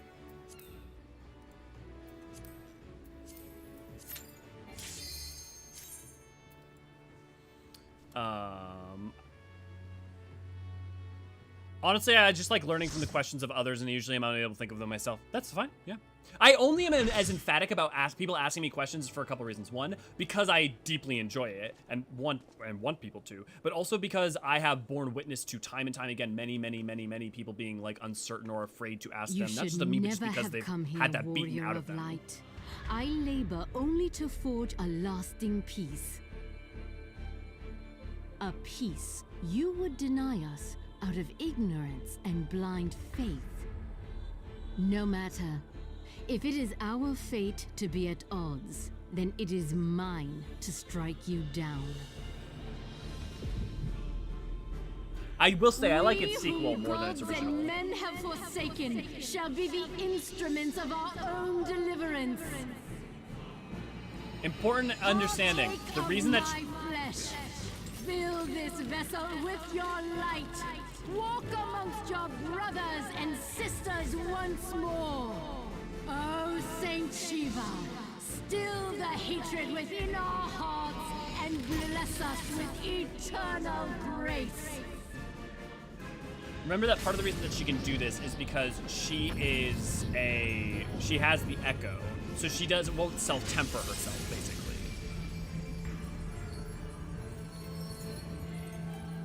Do men's do what I do? Most questions I have about Final Fantasy 14 lore pop into my head at the second I see what the new video is that week. Well, they did. Demins, do what I do. Call Elliot at 3 a.m. to find out what the color of the Garlean defector's eye were in a Realm Reborn quest at Buscarons. Yay? I mean, look, if you want to send a message to me at Discord at 3 a.m., I'll get back to it when I can. I think one rabbit hole I went down the other day is trying to understand the true size of the world, how the story only briefly touches on it in time, how long it takes to travel between places. That's because it's not firmly established in a lot of ways. And also we know, for instance, that the cities, sorry, I just need a second. The cities are bigger than what we see in terms of like what they are. Like there's a difference between what the game representation is and what they are supposed to be in lore.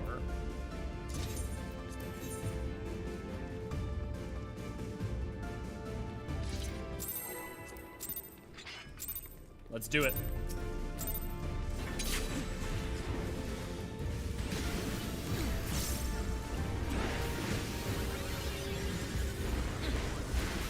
It's funny because I can hear so much of Return to Oblivion in it too.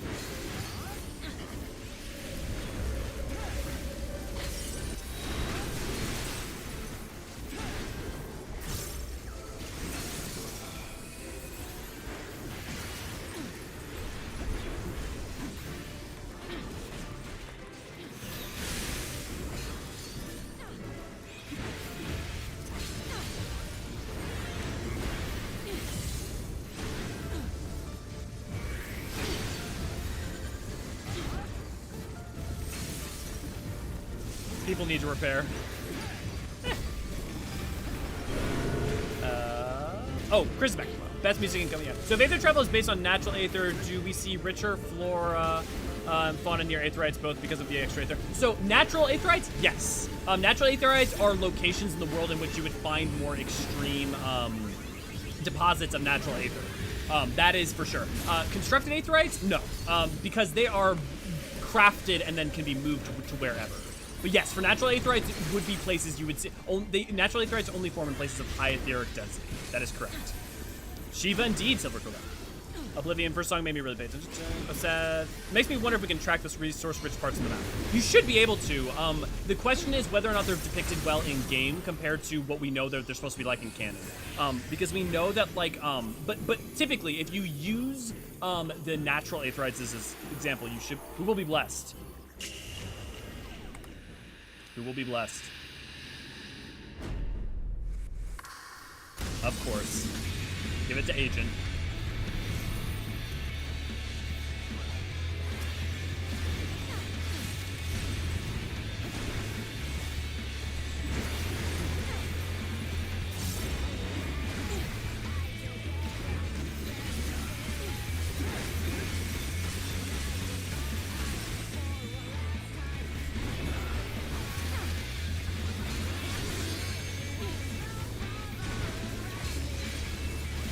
Fun fact, if you listen to the lyrics, you realize that it's literally Ysel's story. I actually need to do a lyrical lore on Oblivion and Return to Oblivion, don't I?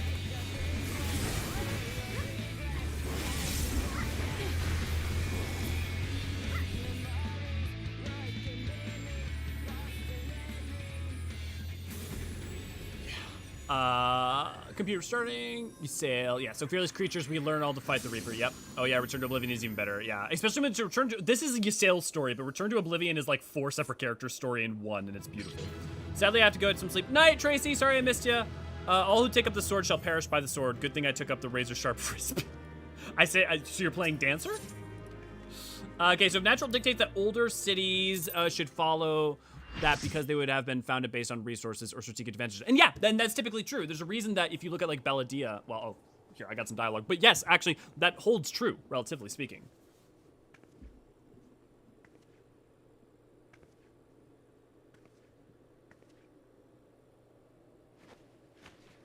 Also remember, was worth remembering that etheric density pockets also shift as a function of time, so different astral eras will be different. Blind, bloody fool.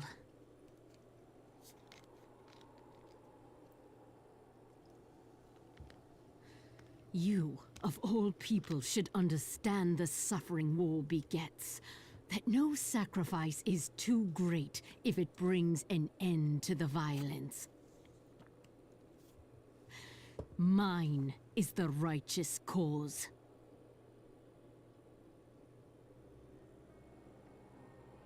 You fight in a war you do not understand. A pawn of liars and schemers. And they are no less ignorant than you.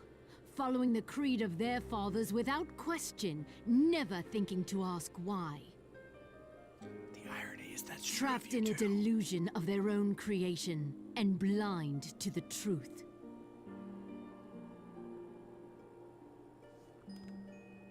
I can manually update chat.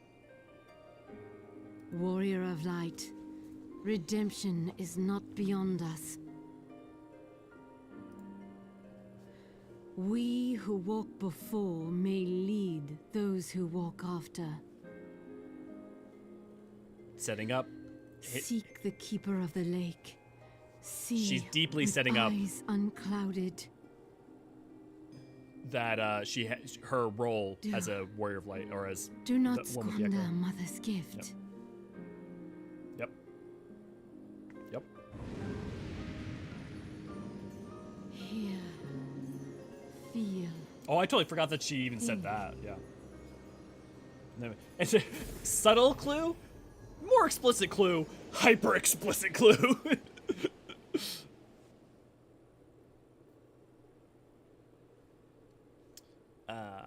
His ball head makes the perfect target. Later airships, etc. may change that, but oldest cities would be where they could best fend for themselves. Yes, that's true. Though there is some interesting context around why it's not always the most etherically dense places. And so the vessel withdraws. A predictable outcome. A predictable outcome. Nevertheless, La Habrea will be pleased. How unfortunate. Gabrielle is such a shit.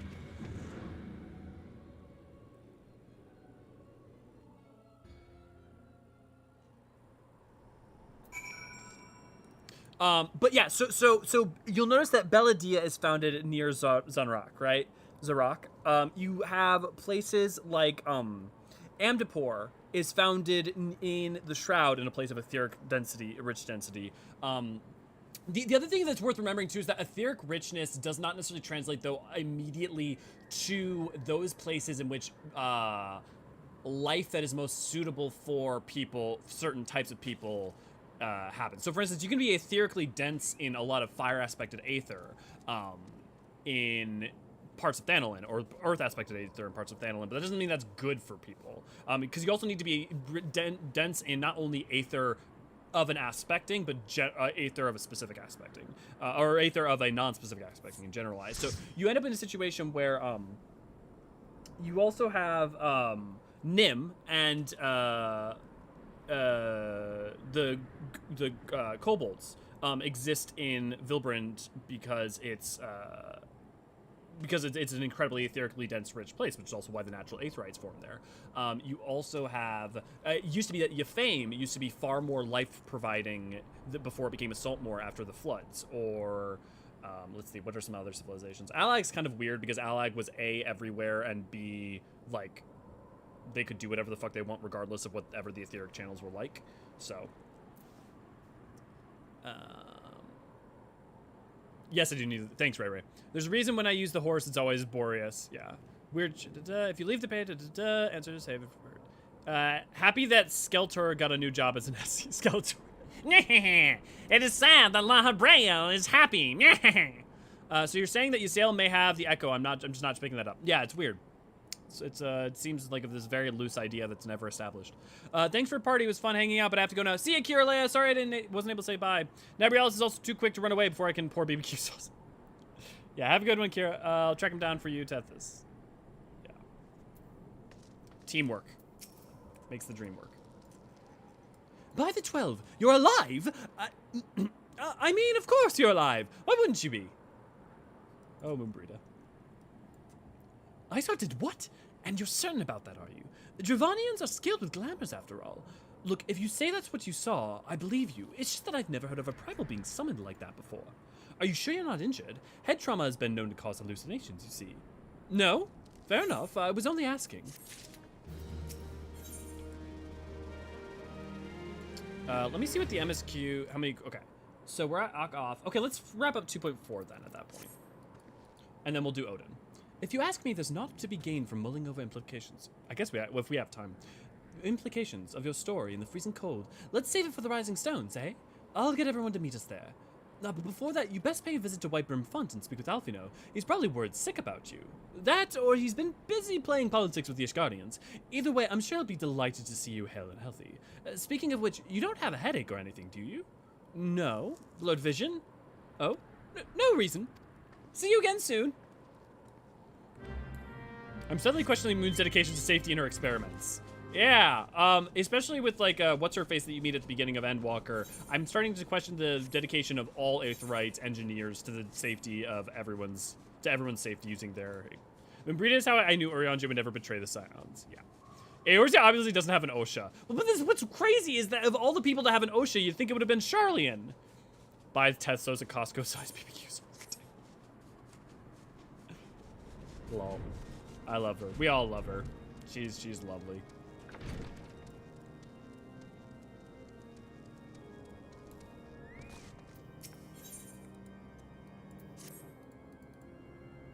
Adventurer, I hear some of my brother knights have made of you a drudge. Fie, by the fury, set your sights higher. I have for you a... Oh wait, this is the wrong...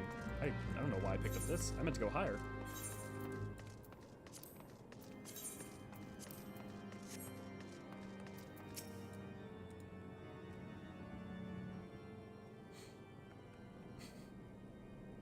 There he is, the none the worse for wear. Was there ever any doubt that the Warrior of Light would succeed? I think I speak for all of us when I say that I should like nothing more than to hear the stirring tale of your victory, if you would be so kind. So I beat her ass, right? And then she stepped on me. Then we were too late to prevent the summoning. But not too late to prevent the further loss of life, an outcome worthy of celebration, and one for which we have Elio to thank. Ah, yes, you are right, of course, Sir Aymeric. We should be content with that, with what we have accomplished. I, for one, could not have wished for a better outcome. Shiva is no longer a threat, and the heretics have been routed. Aye, there is a matter of Iceheart's escape, but she cannot run forever. Whether it takes days, weeks, or moons, or even years, my knights will find her. In the meantime, Lord Rilmont, is the caravan ready? The supplies that your men recovered have been prepared for transport in accordance with your wishes. Rest assured that my knights will see them to safety, to Revenant's Toll. Of that I have no doubt. I take it that these are the self-same supplies the heretics stole from the House of Fortont's caravan. Less the crystals which comprise the bulk of the shipment. Yes, scarcely a fraction of that which was promised, but a meaningful contribution to your cause all the same. On an unrelated note, Elio, might it trouble you to accompany me to Camp's Dragon's Head at your earliest convenience? 'Tis not for my benefit. A certain lord was most distressed when he learned of your intent to risk life and limb to stop Iceheart. It took half a dozen knights to restrain him, I am told.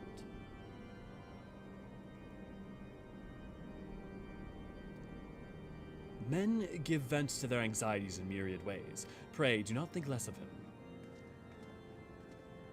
We will encourage Tethys to end her BBQ smothering of all her enemies. It's one way to get rid of them. You guys all about BBQ sauce and eating dragons. Just like, I'm waiting for like one of y'all to like start drawing art of like roasted potatoes and dragon meat.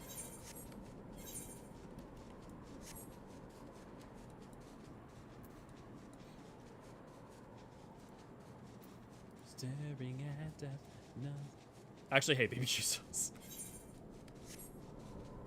But you know how to roll with a joke, and that's what matters, Koshek. That's what matters. The snacks are for the dragons. Well, now that you said it, someone will do it. I hope so. So Lady Darkfire, my main artist, she has been doing some life stuff. So she's been off doing her own thing, and I hope so. Someone did draw Dairy Queen Shiva, and that made my heart very, very happy. And I printed that out, and it's on my board, so it's hanging in my bedroom.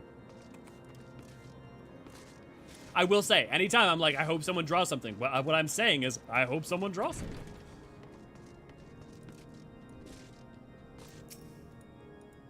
But now I'm trying to imagine how you draw roasted potatoes, but make it like clear it's Lalafell. What were you thinking, Elio? Waging your very being on a dubious theory which might allow you to enter Iceheart's lair, knowing full well that she would have sufficient forewarning to complete a ritual to summon Shiva anyway. And then, engaging the abomination in mortal combat. By the fury, Elio, 'tis the stuff of ballads, a battle for the ages. Would that I had been there to fight by your side. Yet here I was forced to wait, condemned to wonder at the fate of a dear friend for a veritable eternity. I would not wish such torture on my most hated enemy. But you are here now, and that is what truly matters. Let us move on. Sir Aymeric wishes to have words with you, and Master Alfino in private. He awaits us in the intercessory. We're fine, Fortunal. Draw something. Look, I appreciate any drawing anyone does. I as someone who has always struggled with 2D art to draw anything, like I'm not good with 2D art. Every time someone draws stuff, it's like magic. And anytime someone draws something of something I've said, it's like magic. Greetings, sir. I shall show you in at once. We're fine, Horsefant. Wait, what does that something look like? This is the Japanese Horsefant bleeding through. A little bit of it, but it's still more like friendly. On behalf of the Holy See of Ishgard, allow me to express my deepest thanks. Never before have we been required to contend with a Primal. Indeed, there were fears in some quarters that our knights might not be equal to the task.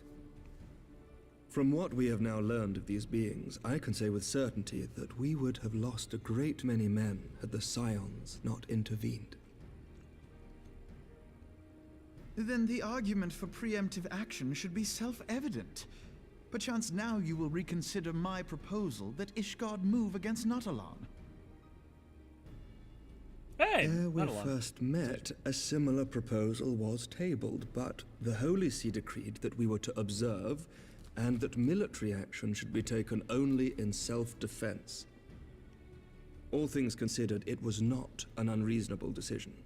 Since the calamity, 2 vigils have fallen to the Horde, while Garuda has never shown any inclination to storm the gates of judgment. Which is why this unprecedented crisis and its resolution may prompt a change in policy. You who have faced these primals know well the threat they pose. Ishgard did not. Not until now. And there is naught like a brush with death to change a man's outlook. At the very least, this should silence any lingering objections to our arrangement with Revenant's Toll. The Holy See may even feel moved to grant us its formal endorsement. So far as it is possible, the Scions shall be compensated for their service. We should be grateful for any aid you can provide. As a gesture of good faith, I shall withdraw my previous request. Your people are doubtless needed elsewhere. That will not be necessary. We too have a vested interest in watching Dravania's movements. I see. Once more, I must thank you. Someone going to bed? Sir Aymeric, if I may, do you truly believe that Midgard-Zoma could return?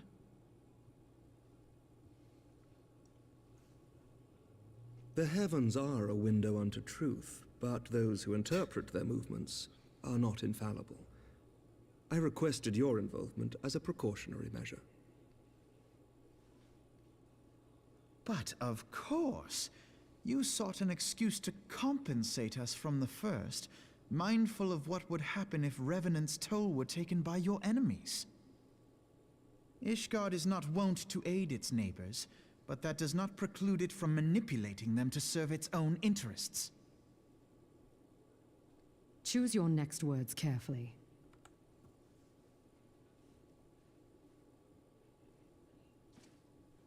Do you know what sort of man becomes Lord Commander of the Temple Knights? One who comes from good stock. I did not. Yet here I am. Now, why do you suppose that is? Because I swiftly learned to tell the difference between words, deeds, and beliefs. You are correct, Master Leveilleur.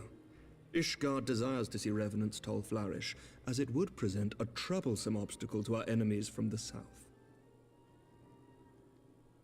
We are so glad to be of use to you. As we are to you. Ours is a mutually beneficial arrangement, lest we forget, one born of necessity.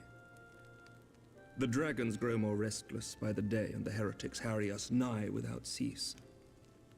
We have contended with such troubles for centuries, but there are limits to even our endurance. Yet as a pauper is loath to part with his meager possessions, the leaders of Ishgard are not wont to render up their trust to outsiders. But with perseverance on our part, they may yet be made to see the light. Nevertheless, one must take care when walking the road less traveled. Wise words, Sir Emmerich. I shall make a point to remember them. I must apologize for my earlier outburst. I hope it will not sour our good relations. Not at all. You but spoke from the heart. I trust you understand that at times my duties may prevent me from meeting with you. On such occasions, my second-in-command will speak for me.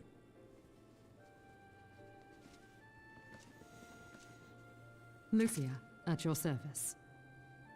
Pray excuse our reticence.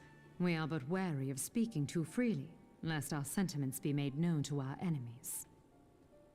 Know that the Lord Commander and I are of one mind. For the sake of Ishgard, and of Eorzea at large, I pray our peoples can put aside their differences. Those who dwell in the past risk losing sight of their future. Should aught befall one of our ships, wonder why it pray zoomed inform into her Lucia ear. immediately. You may also relay to her any words you might have for me alone. Not being of Ishgardian birth, she owes no allegiance to any noble house, making her as near to incorruptible as one can find in my homeland. Suffice it to say, I trust her completely, and so may you. Which reminds me, Lord Eorzean, if you would be so kind. It's not really, it's barely a secret. Like, if you're paying attention, it's barely a secret. In times such as these, trust is ever in short supply. Mayhap this will go some way to rectify the problem. The results of our investigation into the heretics' recent attacks, as well as our interrogation of the merchant you detained.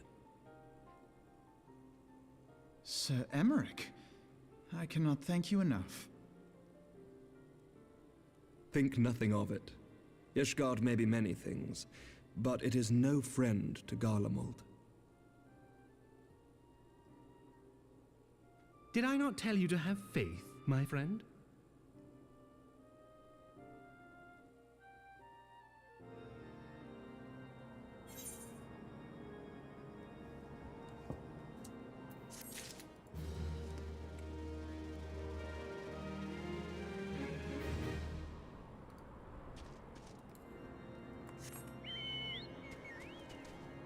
So I was just like, oh, tall woman, yes, and moved on. Look, look, I'm not great at, like, I'll be, how do I put this? As someone who was not super engaging with the story hyper heavily until I, like, plowed through a lot of it onto, and, like, was only starting to get into it more and more with Heaven's Word and stuff, and was, like, going through fast, but, like, I wasn't focused on calling what was going to happen next or what something was going to be used for something. So it's not until really we got to, like, 5.x waiting for Endwalker that I started thinking about what might come next, or, like, trying to call things at all. I must be too attached to my not liking to assume philosophy on so many things. Was surprised. Must be too attached to my not liking to assume philosophy on so many things. It was a surprise to me. No, like, here's the thing. I don't even remember if I knew it, and it's easy to miss a lot of things, but it's just, like, it's more, my point more being just that the evidence is all there to figure it out if you pay attention. Not that it's still not easy to fly over your head, even if you're an observer. It would seem we have much to discuss with our friends of the Rising Stones.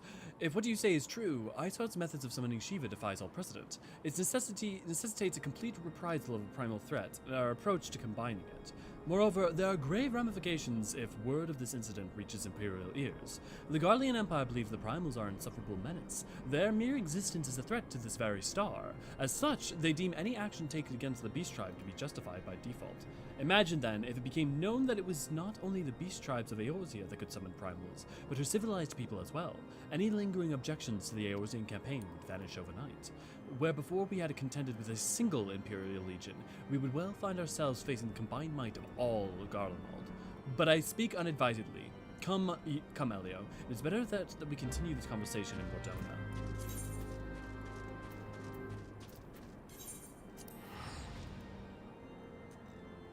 Is this bot prompted by certain words in chat talking about woman and boom? There it is.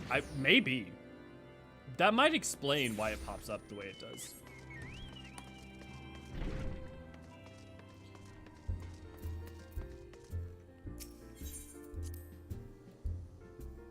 Scooby-doo-doo-doo-doo, Scooby-doo-wop-bop-a-doo.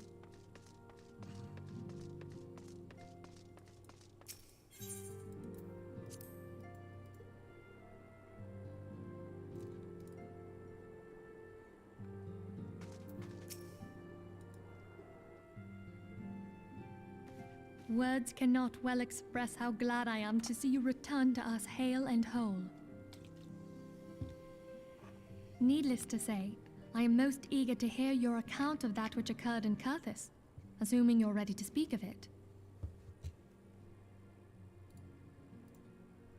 Excellent. I shall summon the others at once. Man, 2.4 is long.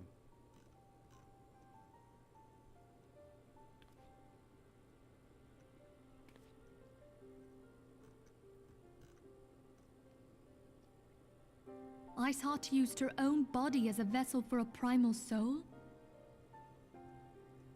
Master Louisoir's writings make no mention of such a possibility. Can we be certain this entity was a primal? As certain as we can be that good King Mogglmog XII was a primal, I should think.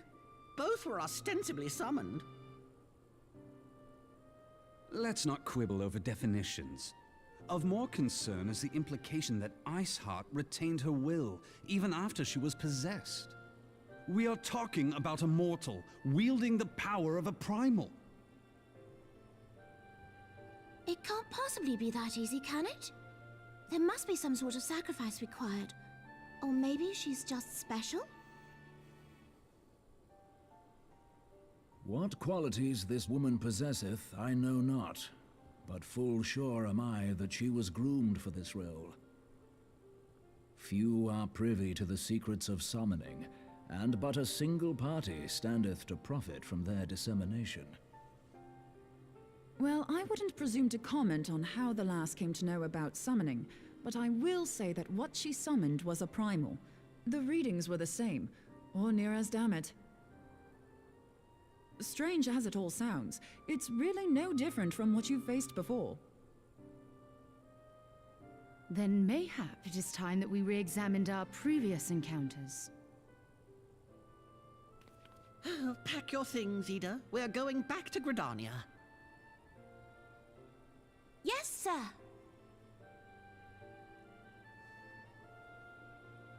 About Iceheart's final words to you.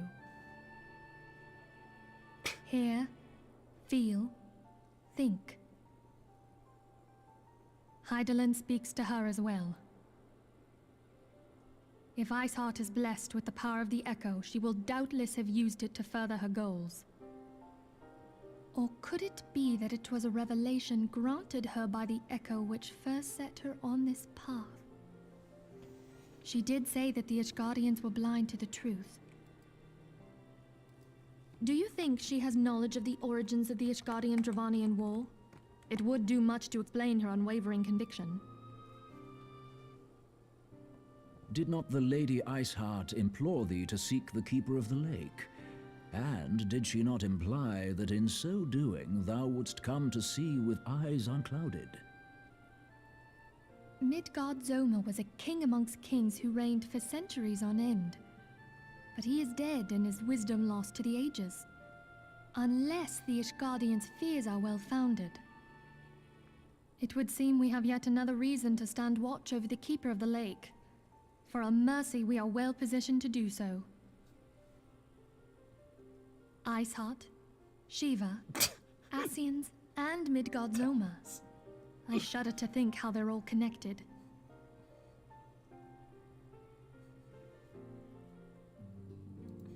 Well, you have it here, folks.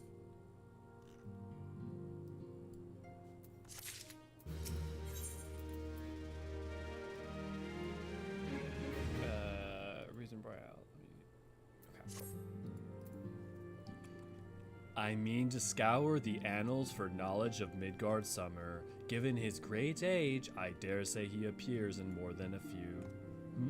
Do you hear that? The commotion outside. Would you see if aught is amiss?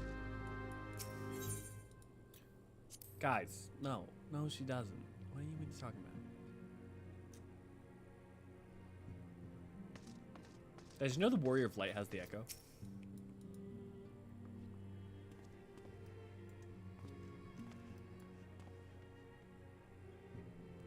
Elio, 'tis well that you are on hand. We have a problem. Royale has escaped. It happened shortly after the Immortal Flames took her into custody. She had been placed in a dungeon cell ahead of her coming trial, but apparently the accommodation was not to her liking. The turnkey was found slain along with 2 guards. 'Tis plain she received inside help. Citizens report seeing Royale quitting the city via the Gate of Nald with a bloodied spear in her hand. She makes for Castrum Meridianum, I am certain of it. With her fate in Eorzea as good as sealed, what recourse has she but to flee to her imperial masters? Even as we speak, Captain Ilberd and the First are hot upon Royale's heels. Pray, make haste to Count Bluefog and join the hunt.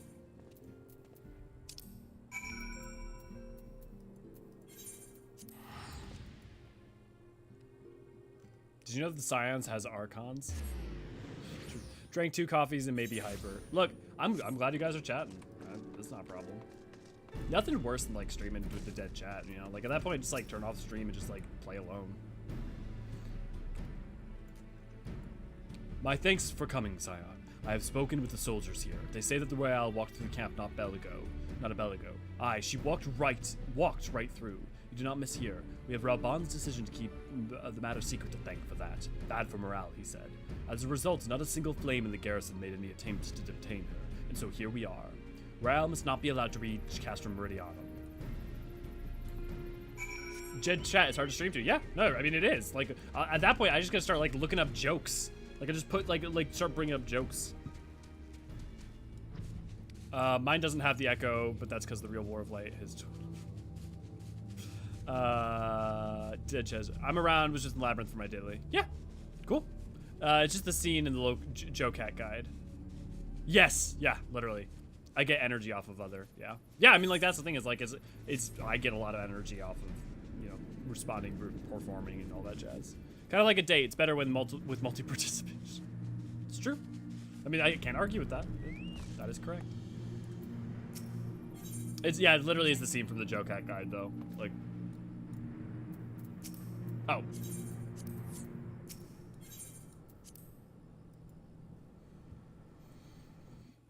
We actually might call it. I've actually got a pretty bad migraine, so I'm gonna try to finish up 2.4 and then we'll call it there. And then because we're done now with the job quests, what we're gonna open up tomorrow with Odin, because especially because 2.5 is short, especially compared to 2.55. The wretch was with Royale. He threw himself at us that his mistress might escape. She didn't blink when we cut him down, not even when he started screaming. No loyalty to even her own goddamn harpy. With me, Scion, we've almost have her. Sadly, I have to work. I don't have my Wednesday video done, and I have stream tomorrow, and I also don't know if I will wake up feeling incredibly exhausted or if I will wake up feeling with energy, so I have to make sure to do a lot of work tonight while I'm still conscious.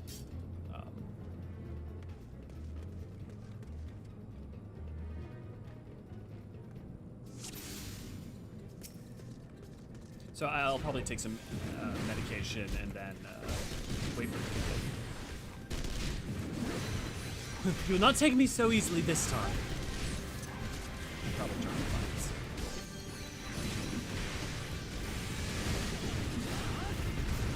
Yeah, no, my thing is that I am much happier when I'm able to produce stuff. And my problem is that no matter what happens, if I sleep, I can't get enough sleep. And I'm not sure if it's a byproduct of depression, I'm not sure if it's a byproduct of post-COVID stuff. But so, I'd be a lot less happy if I don't try to at least get some work done.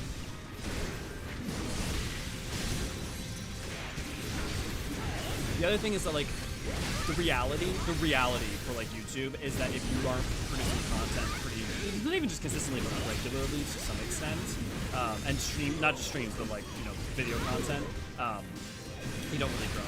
Like, you know, like it's one of the main things you can see borne out time and time again with like video It's not that I can't take a break. I mean, like, I have Thursdays off, you know, and Wednesdays are New Year's Live, but this is a reality of content creation.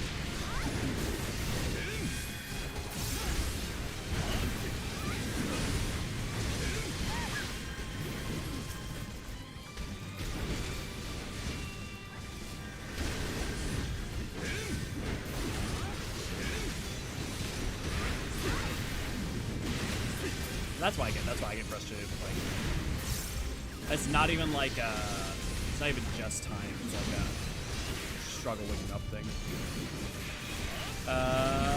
Go rest then. Yeah, I will definitely try to rest. So want s'mores pie from Blaze. I'll stay awake. S'mores pie is the real reason I go to Blaze. I don't think I've ever had that. That sounds interesting. Aurora. Get some rest, getting some sleep and lucid. Yeah, it's not. The problem is that the sleep won't be that restful, and it won't. And I will feel a lot worse upon trying to wake up again.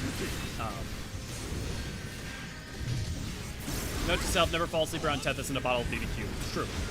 Especially if you're male. What kind of BBQ sauce Tethys? That's an important detail. What? All BBQ isn't the same to Mims? Limsa eats my ram oh so much. What? Carolina Gold, the only BBQ sauce. Just don't get on Tethys' bad side, you should be good, Jelly. Jelly, your good BBQ sauce doesn't go well with jelly beans. Except for BBQ sauce flavored jelly beans.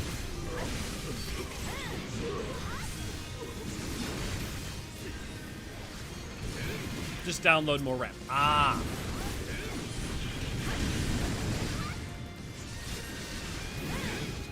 I'm a s'mores addict. If anything tastes like a genuine s'mores, which is s'mores pies, basically s'mores, I will indulge. Oh, my frames will drop to like 10:15 on 5 minute Limsa. Yikes.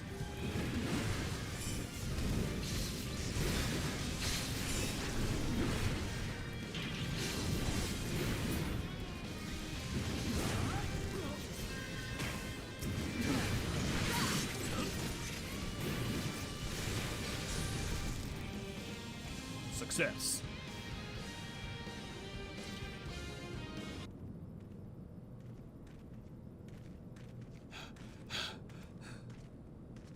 Bind her and do it tight. Yes, sir.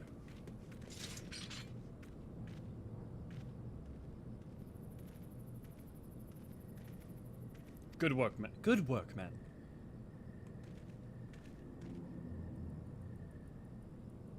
She and her Imperial cronies pushed us close, but we were better. Behold, a respected officer of the Immortal Flames. People looked up to you as one of the Order's founding members, one of its pillars. It saddens me to see you fallen so low. What would you know of low? You, a spoiled little lordling who has never known any want. People such as you take wealth and birth for granted. You think it's your God's-given right to rule over others. You know not of our plight, the injustice that we low-bornish guardians must endure. To noble lords and ladies, we are not people, but resources to be consumed. I did what I had to do to survive, stealing, killing, even whoring myself out. It is no fault of mine if fools imagined me a paragon when I joined the Flames. To hear you tell it, one would think you the only person who has ever suffered. In case you have forgotten, Rabban himself was born into poverty, as was I. We lived hand in mouth with little more than the shirts on our backs. Hunger was our constant companion. Yet never did we bemoan our lot in life, nor did we begrudge others their fortune. We accepted the hand we had been dealt and played it to the best of our ability. Life was a battle, aye, but no matter what fate threw at us, we took it on the chin and came back for more. Everything we have, everything we fought for. How are we any different then? It is true that we're both mercenaries of low birth, and 'tis true that we both had our fair share of struggles, but whereas I sold my sword, you, Marshal, you sold your comrades. If life has taught me one thing, it is that you never betray your own. Would sooner cut off my own arm than raise my hand against a friend. Oh, they're fucking with us. But enough of talk. You will return to Ul'dah to face justice, and the people whose trust you have dragged through the gutter. Wait, this isn't Sloppy Sunday. Wait, what? You have great taste. I'm particular about cooking my marshmallow. Heat until slightly gooey, then stick in fire to make outside crispy. Bind her. This isn't Sloppy Sunday. No, but it sounds like Sloppy Saturday night at my... Jesus Christ. Tethys. It's leaned towards Sloppy Sunday a few times. Yeah. Every day is a Sloppy Sunday when you don't know what day of the week it is. It's true. How did I not notice that before? Yeah. Everybody in here just laughing their asses off. Yeah. I honestly thought it was Tuesday when I woke today. Is it? What even is it? I don't. It's Monday, right? Come on! Yeah. You're absolutely right, Koshek. Yeah. Not so much as a hint of remorse. Tis well that this sordid business is finally at an end. A friend's betrayal cuts deeper than steel. We must hope that we have chosen our allies more wisely than Roban chose his. I have heard. Truly bothersome business. No, I do not foresee a problem on that front. The main concern is Roban. There is no telling what the brute might do. Have the blades watch him in the flames day and night. You may leave the Sultana to me. I shall personally attend her grace.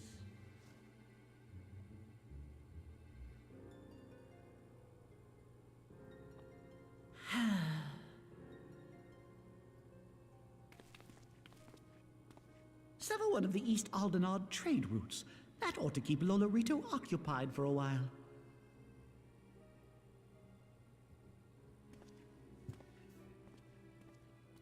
Nanamo ulnamo.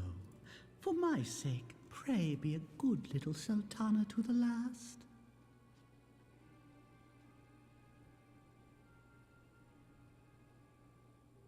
The Telegy beat those in its natural habitat of dubiousness. Okay, now I'm imagining a person waking up looking at a calendar and every day is just Slope Sunday. I'm just imagining that you look at it just every day is Slope. If only we could make a I should make a calendar or something. Like an only archons calendar, and just like when you go down to the days, just every day is Slope.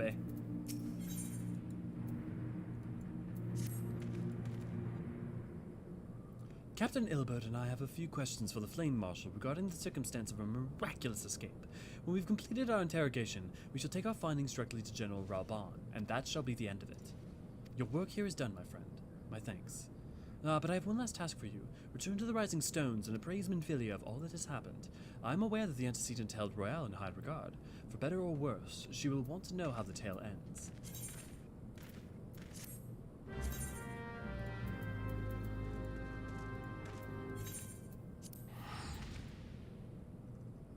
That wasn't creepy at all, Telegy. Nah. Wakes up from bed and looks at calendar with grin on face. Sloppy! Sloppy! What's today? Sloppy! What about tomorrow? Sloppy! What about yesterday? Sloppy! What about the day after tomorrow? Thursday! Wait, what? Sloppy!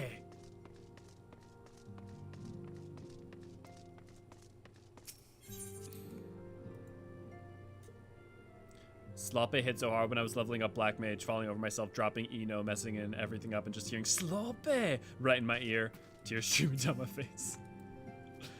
Sloppy! What day is it? Sunday? Really? No, Sloppy! Welcome back, my friend. I have already received word from Alfino. To think that Flame Marshal Huayu was the Garlean agent. I know not what to say. Together with Roban, Eileen lent us much-needed aid at the time of our Order's founding. She was particularly passionate about the need to tackle the Primal threat. When we discussed the subject, her eyes fairly shone with determination. Whatever else she may have been, I choose to believe that it was her true self with whom I spoke then. But now is not the time to dwell on such matters. I have an important announcement to make regarding our effort to defeat the Ascians. We shall begin as soon as everyone is assembled.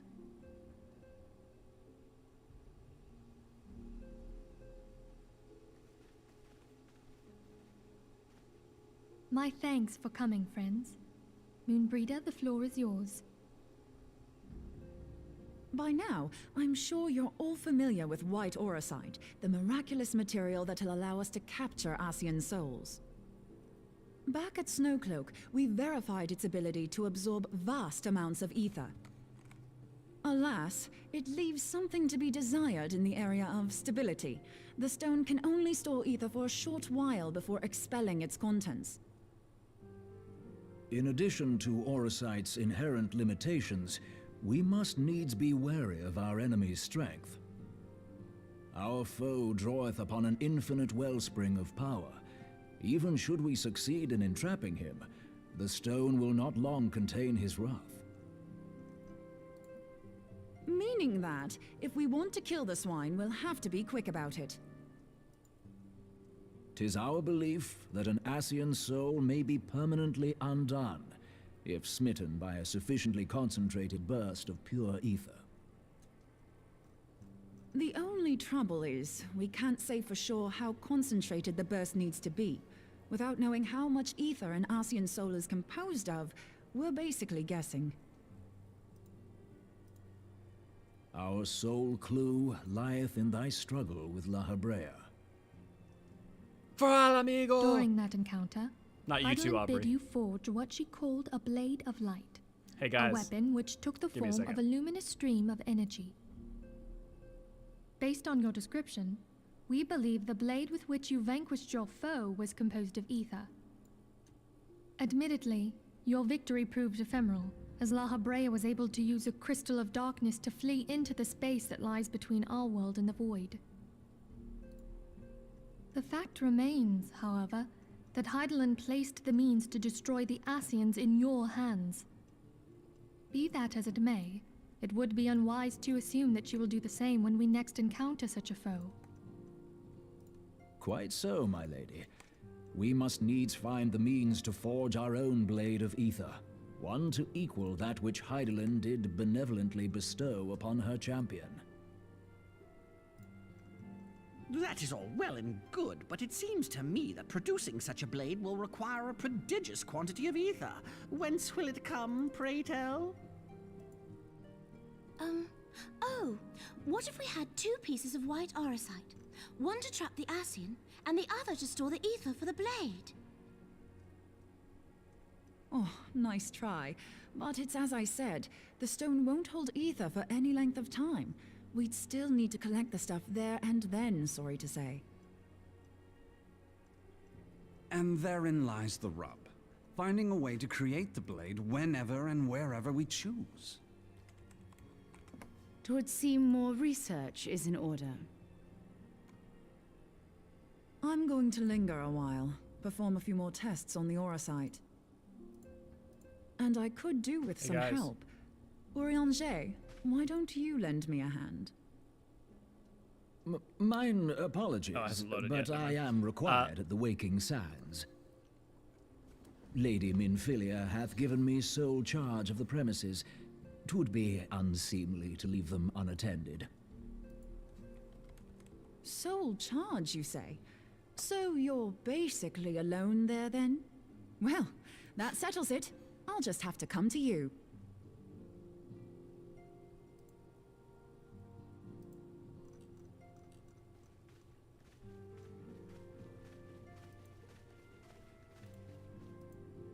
While you were afield, word arrived from the Sharlayan motherland. You will recall that a survey party was dispatched to investigate the incident at the Isle of Val. What they discovered was troubling, to say the least. According to the report, the Isle has been erased from existence. 'Twas as if a hole had been torn in the very fabric of reality. Aye. Sweet Justinian. Yet the mystery endeth not with the Isle's disappearance. It hath come to light that a number of scholars in various other locales were reported missing at a similar juncture. What's more, they all had something in common with the head of the students of Baldessian. Every last one of them was researching a phenomenon called dimensional compression, or the rejoining as the ancient texts call it. I'll be damned if that's a coincidence. All indications suggest Ascian involvement. Yeah, But no, I I wonder sense what that happened a to force Val. greater still is at work. The entity the dark beings call the one true God. Too bad it'll never show up in the plot again. I guess it doesn't ever show up in the MSQ We plot. must Wow. pray that my dear friend Kryl regains consciousness soon. If she bore witness to the Isle of Val's final moments, she may be able to shed some light on this mystery. Hey, just a thought. If you guys refresh your page, you may find a new emoji. It may not be up yet. It may not. I only just realized that we had enough people who became members to add one more emote. But I'm just saying that if there may be a new emote ready to go. And it may not be up until next stream, but who can say?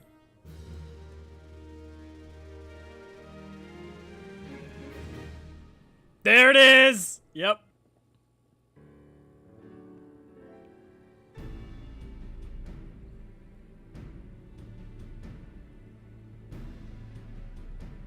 Jubilant, good to see you, glad to have you. I think that's the first time I've seen you talk today. 14th Imperial Legion entrenched themselves in strategic locations. Some of y'all sitting here silently watching until.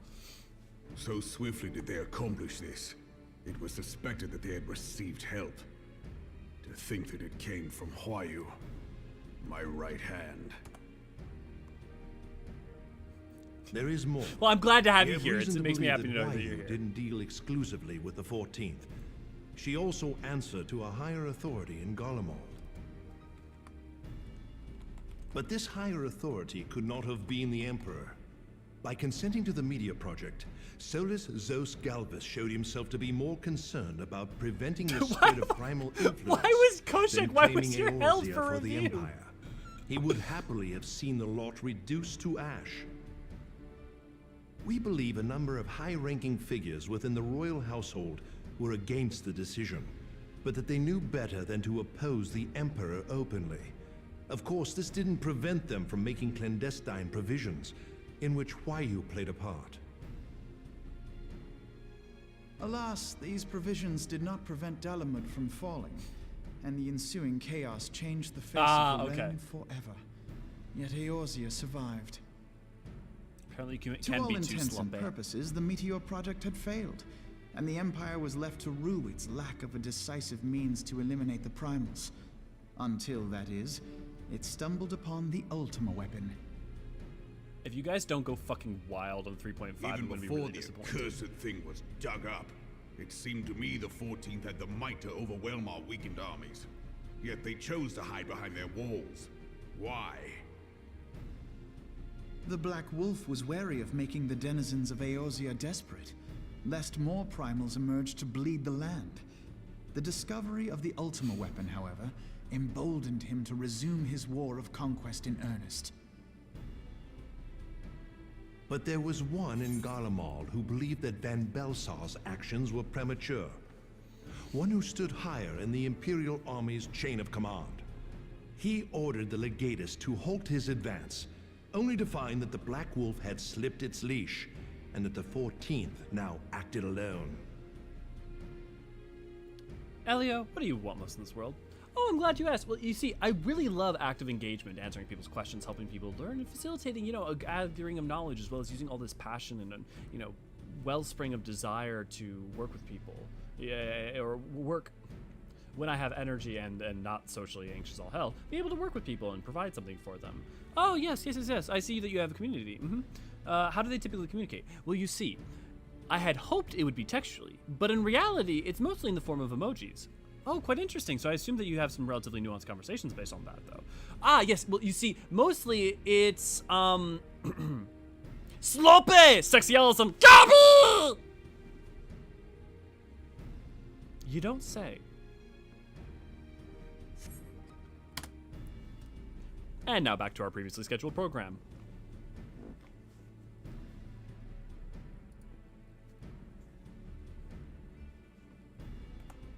In a bid to bring Van Belsar to heel, he used the agent he had planted in Ul'dah prior to the Calamity to undermine the Legion's efforts. A man who outranks Van Belsar, yet opposed the late Emperor's decision to annihilate Eorzea.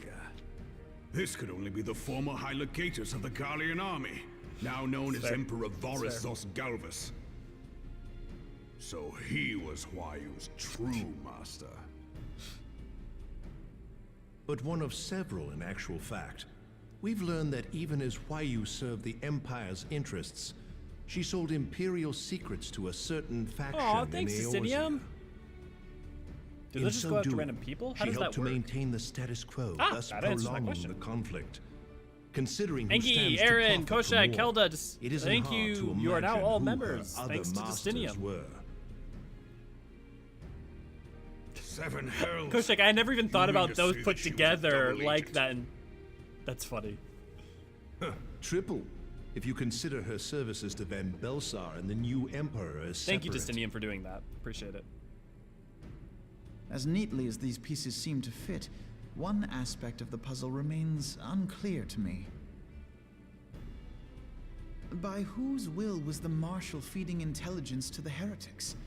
And try as I might, I fail to see how aiding their cause would profit either her Imperial or Monetarist masters. Could it be that all I had another to do to hand get is you at guys work going. here?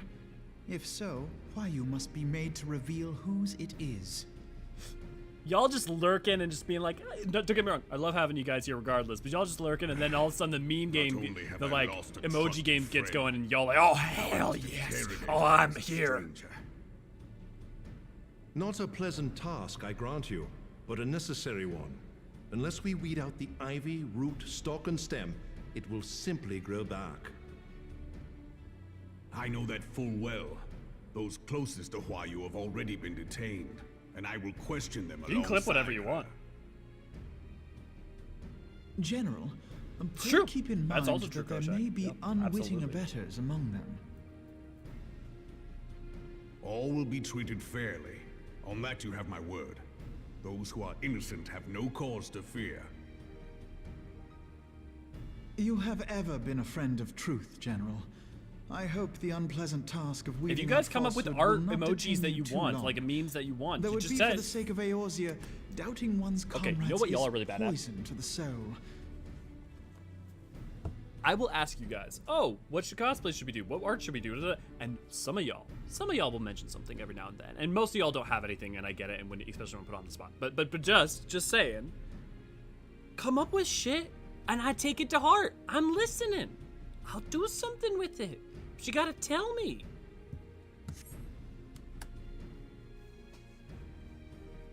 I feel that, Justinian. I feel that. And with that, I rarely use take emotes, my but now I leave. must.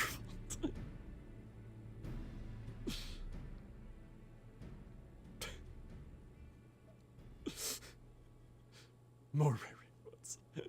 Why would you say that, Ray Ray? Why would you possibly want more Ray Ray emotes? All Any these particular? years, What's I've been the made next to funny Ray dance Ray to emote? that tune. How could you, Huayu? How could you side with them? Those cankers who take from this land and give naught in return, who use their power to disempower and grow fat while the people starve. I mean, that's what the ban hear me, emote already monetarist is. scum. Your crimes will not go unpunished. One day I will purge this land of your sickness before the eyes of the 12. I swear it. Stab you.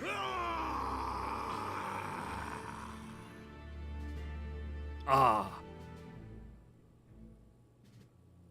So get Elio Thancred cosplay so we can meme this as Thancred for a full 3+ hours. I shall have no further need of you this day, BBQ. Your Grace. Just like you, Hase, but like BBQ being poured on him.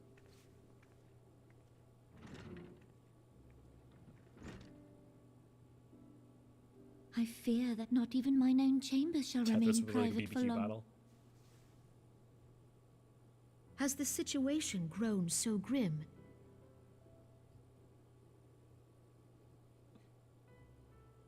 Ever since he proposed the Cartiner Reclamation Bill, Teleji Adeleji has risen to greater prominence upon the backs of impoverished refugees. The monetarists were ever united That would in be their a great pursuit t-shirt, of profit, Tethys. but the man's actions Oh, have Ray, torn your a shirt rift idea. in I gotta their put that ranks. together. They Thank you. snap I at need- each other as rabid dogs. Yet now is not the time to be bickering among ourselves. If this bickering is a threat to law and order, might you not have grounds to dissolve the Syndicate? Would that the solution were so simple, Admiral. Alas, my moving to dissolve the Syndicate is certain to spark outrage among the influential merchant class, whom the Cabal represents. This would serve to exacerbate the current unrest, and peace would slip still further away. Be they rich or poor, natives or refugees, all who reside in Ul'dah have a right to pursue happiness. It is the duty of a ruler to protect this right. If I am to perform my duty, I must needs tread warily. It would not do to make enemies heedlessly. I do love the fact that the 3-star nations are all led by women. Were Lord Lolorito here, he would doubtless say that I have my head in the clouds. A ruler is required to take a wide view. Try as we might to cater to all needs, some will inevitably be overlooked. As such, there shall ever be citizens who feel aggrieved. It cannot be helped. But as you have informed us, the monetarists take no view but their own. They hunger for power while the masses starve.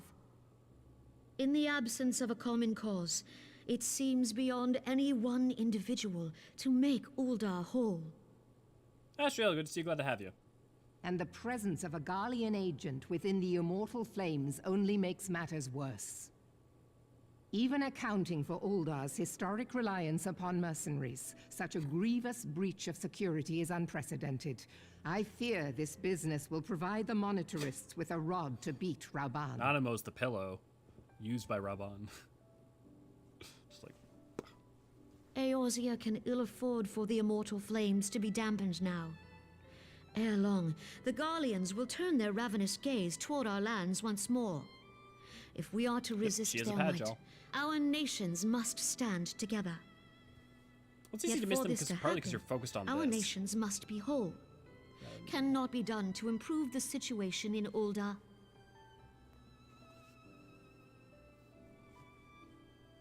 Very good, The Tuffus. true Very wealth good. of Uldar lies in the health, happiness, and hopes of her citizens. Alas, the citizens shall never know these things, so long as their lives are ruled by the ambitions of the few. You could say Merwolf's dual-wielding claim to pillows. represent the best interests of the people, but in sooth they desire only to manipulate them for their own selfish ends. For the government to serve the people, it must be formed of the people. For Uldar to move forward, it is not only the Syndicate that must be dissolved. Nay, you jest.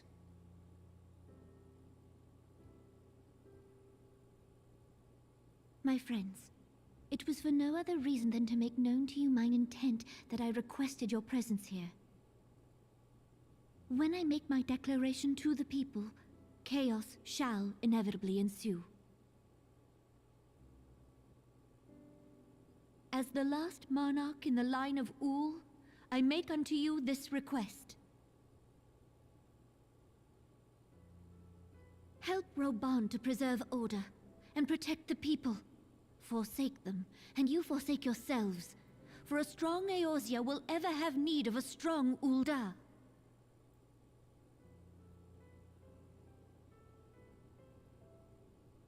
Your Grace, are you certain of this? There is no other way. When the time is ripe, the nation shall become a true republic. Both royalists and monetarists shall cease to be. Uldar will no longer belong to kings or queens or merchant princes, but to her people.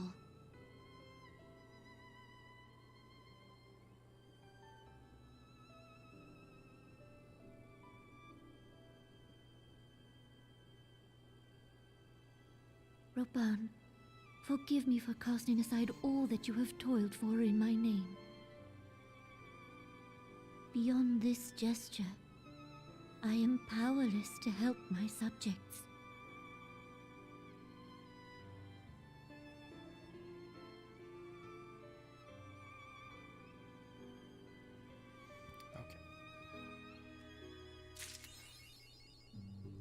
And that's 2.4.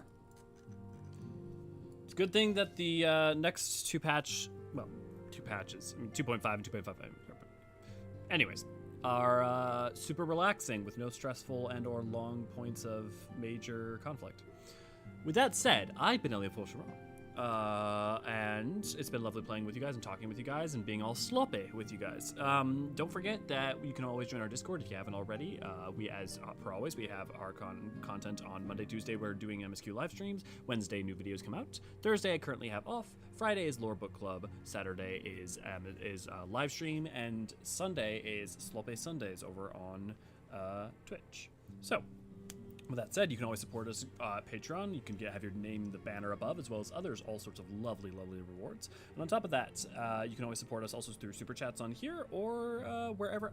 Maybe I'll set up any other ways, because I know some people don't like using YouTube to send money. If you like reading written lore, you can always check out our website, eorzeanarchive.com. And if you enjoy what we do, then make sure to give your love to Tethys and Ray Ray, who do phenomenal work at all times, as well as to give love when you see them to Naniri and Isidoril, who are fan-fucking-tastic. And I could not do this without. Sloppy. Have a sloppy evening, folks. Have a sloppy evening, everyone. Yeah, I'm gonna hope your migraines clear up quickly. Thanks for stream. Absolutely. Have a good night, everyone. Please take care of yourselves. Yes, please do. Thank you, Ray Ray. Thank you, Tethys. Sexy Ellison. And Dijlali. Indeed.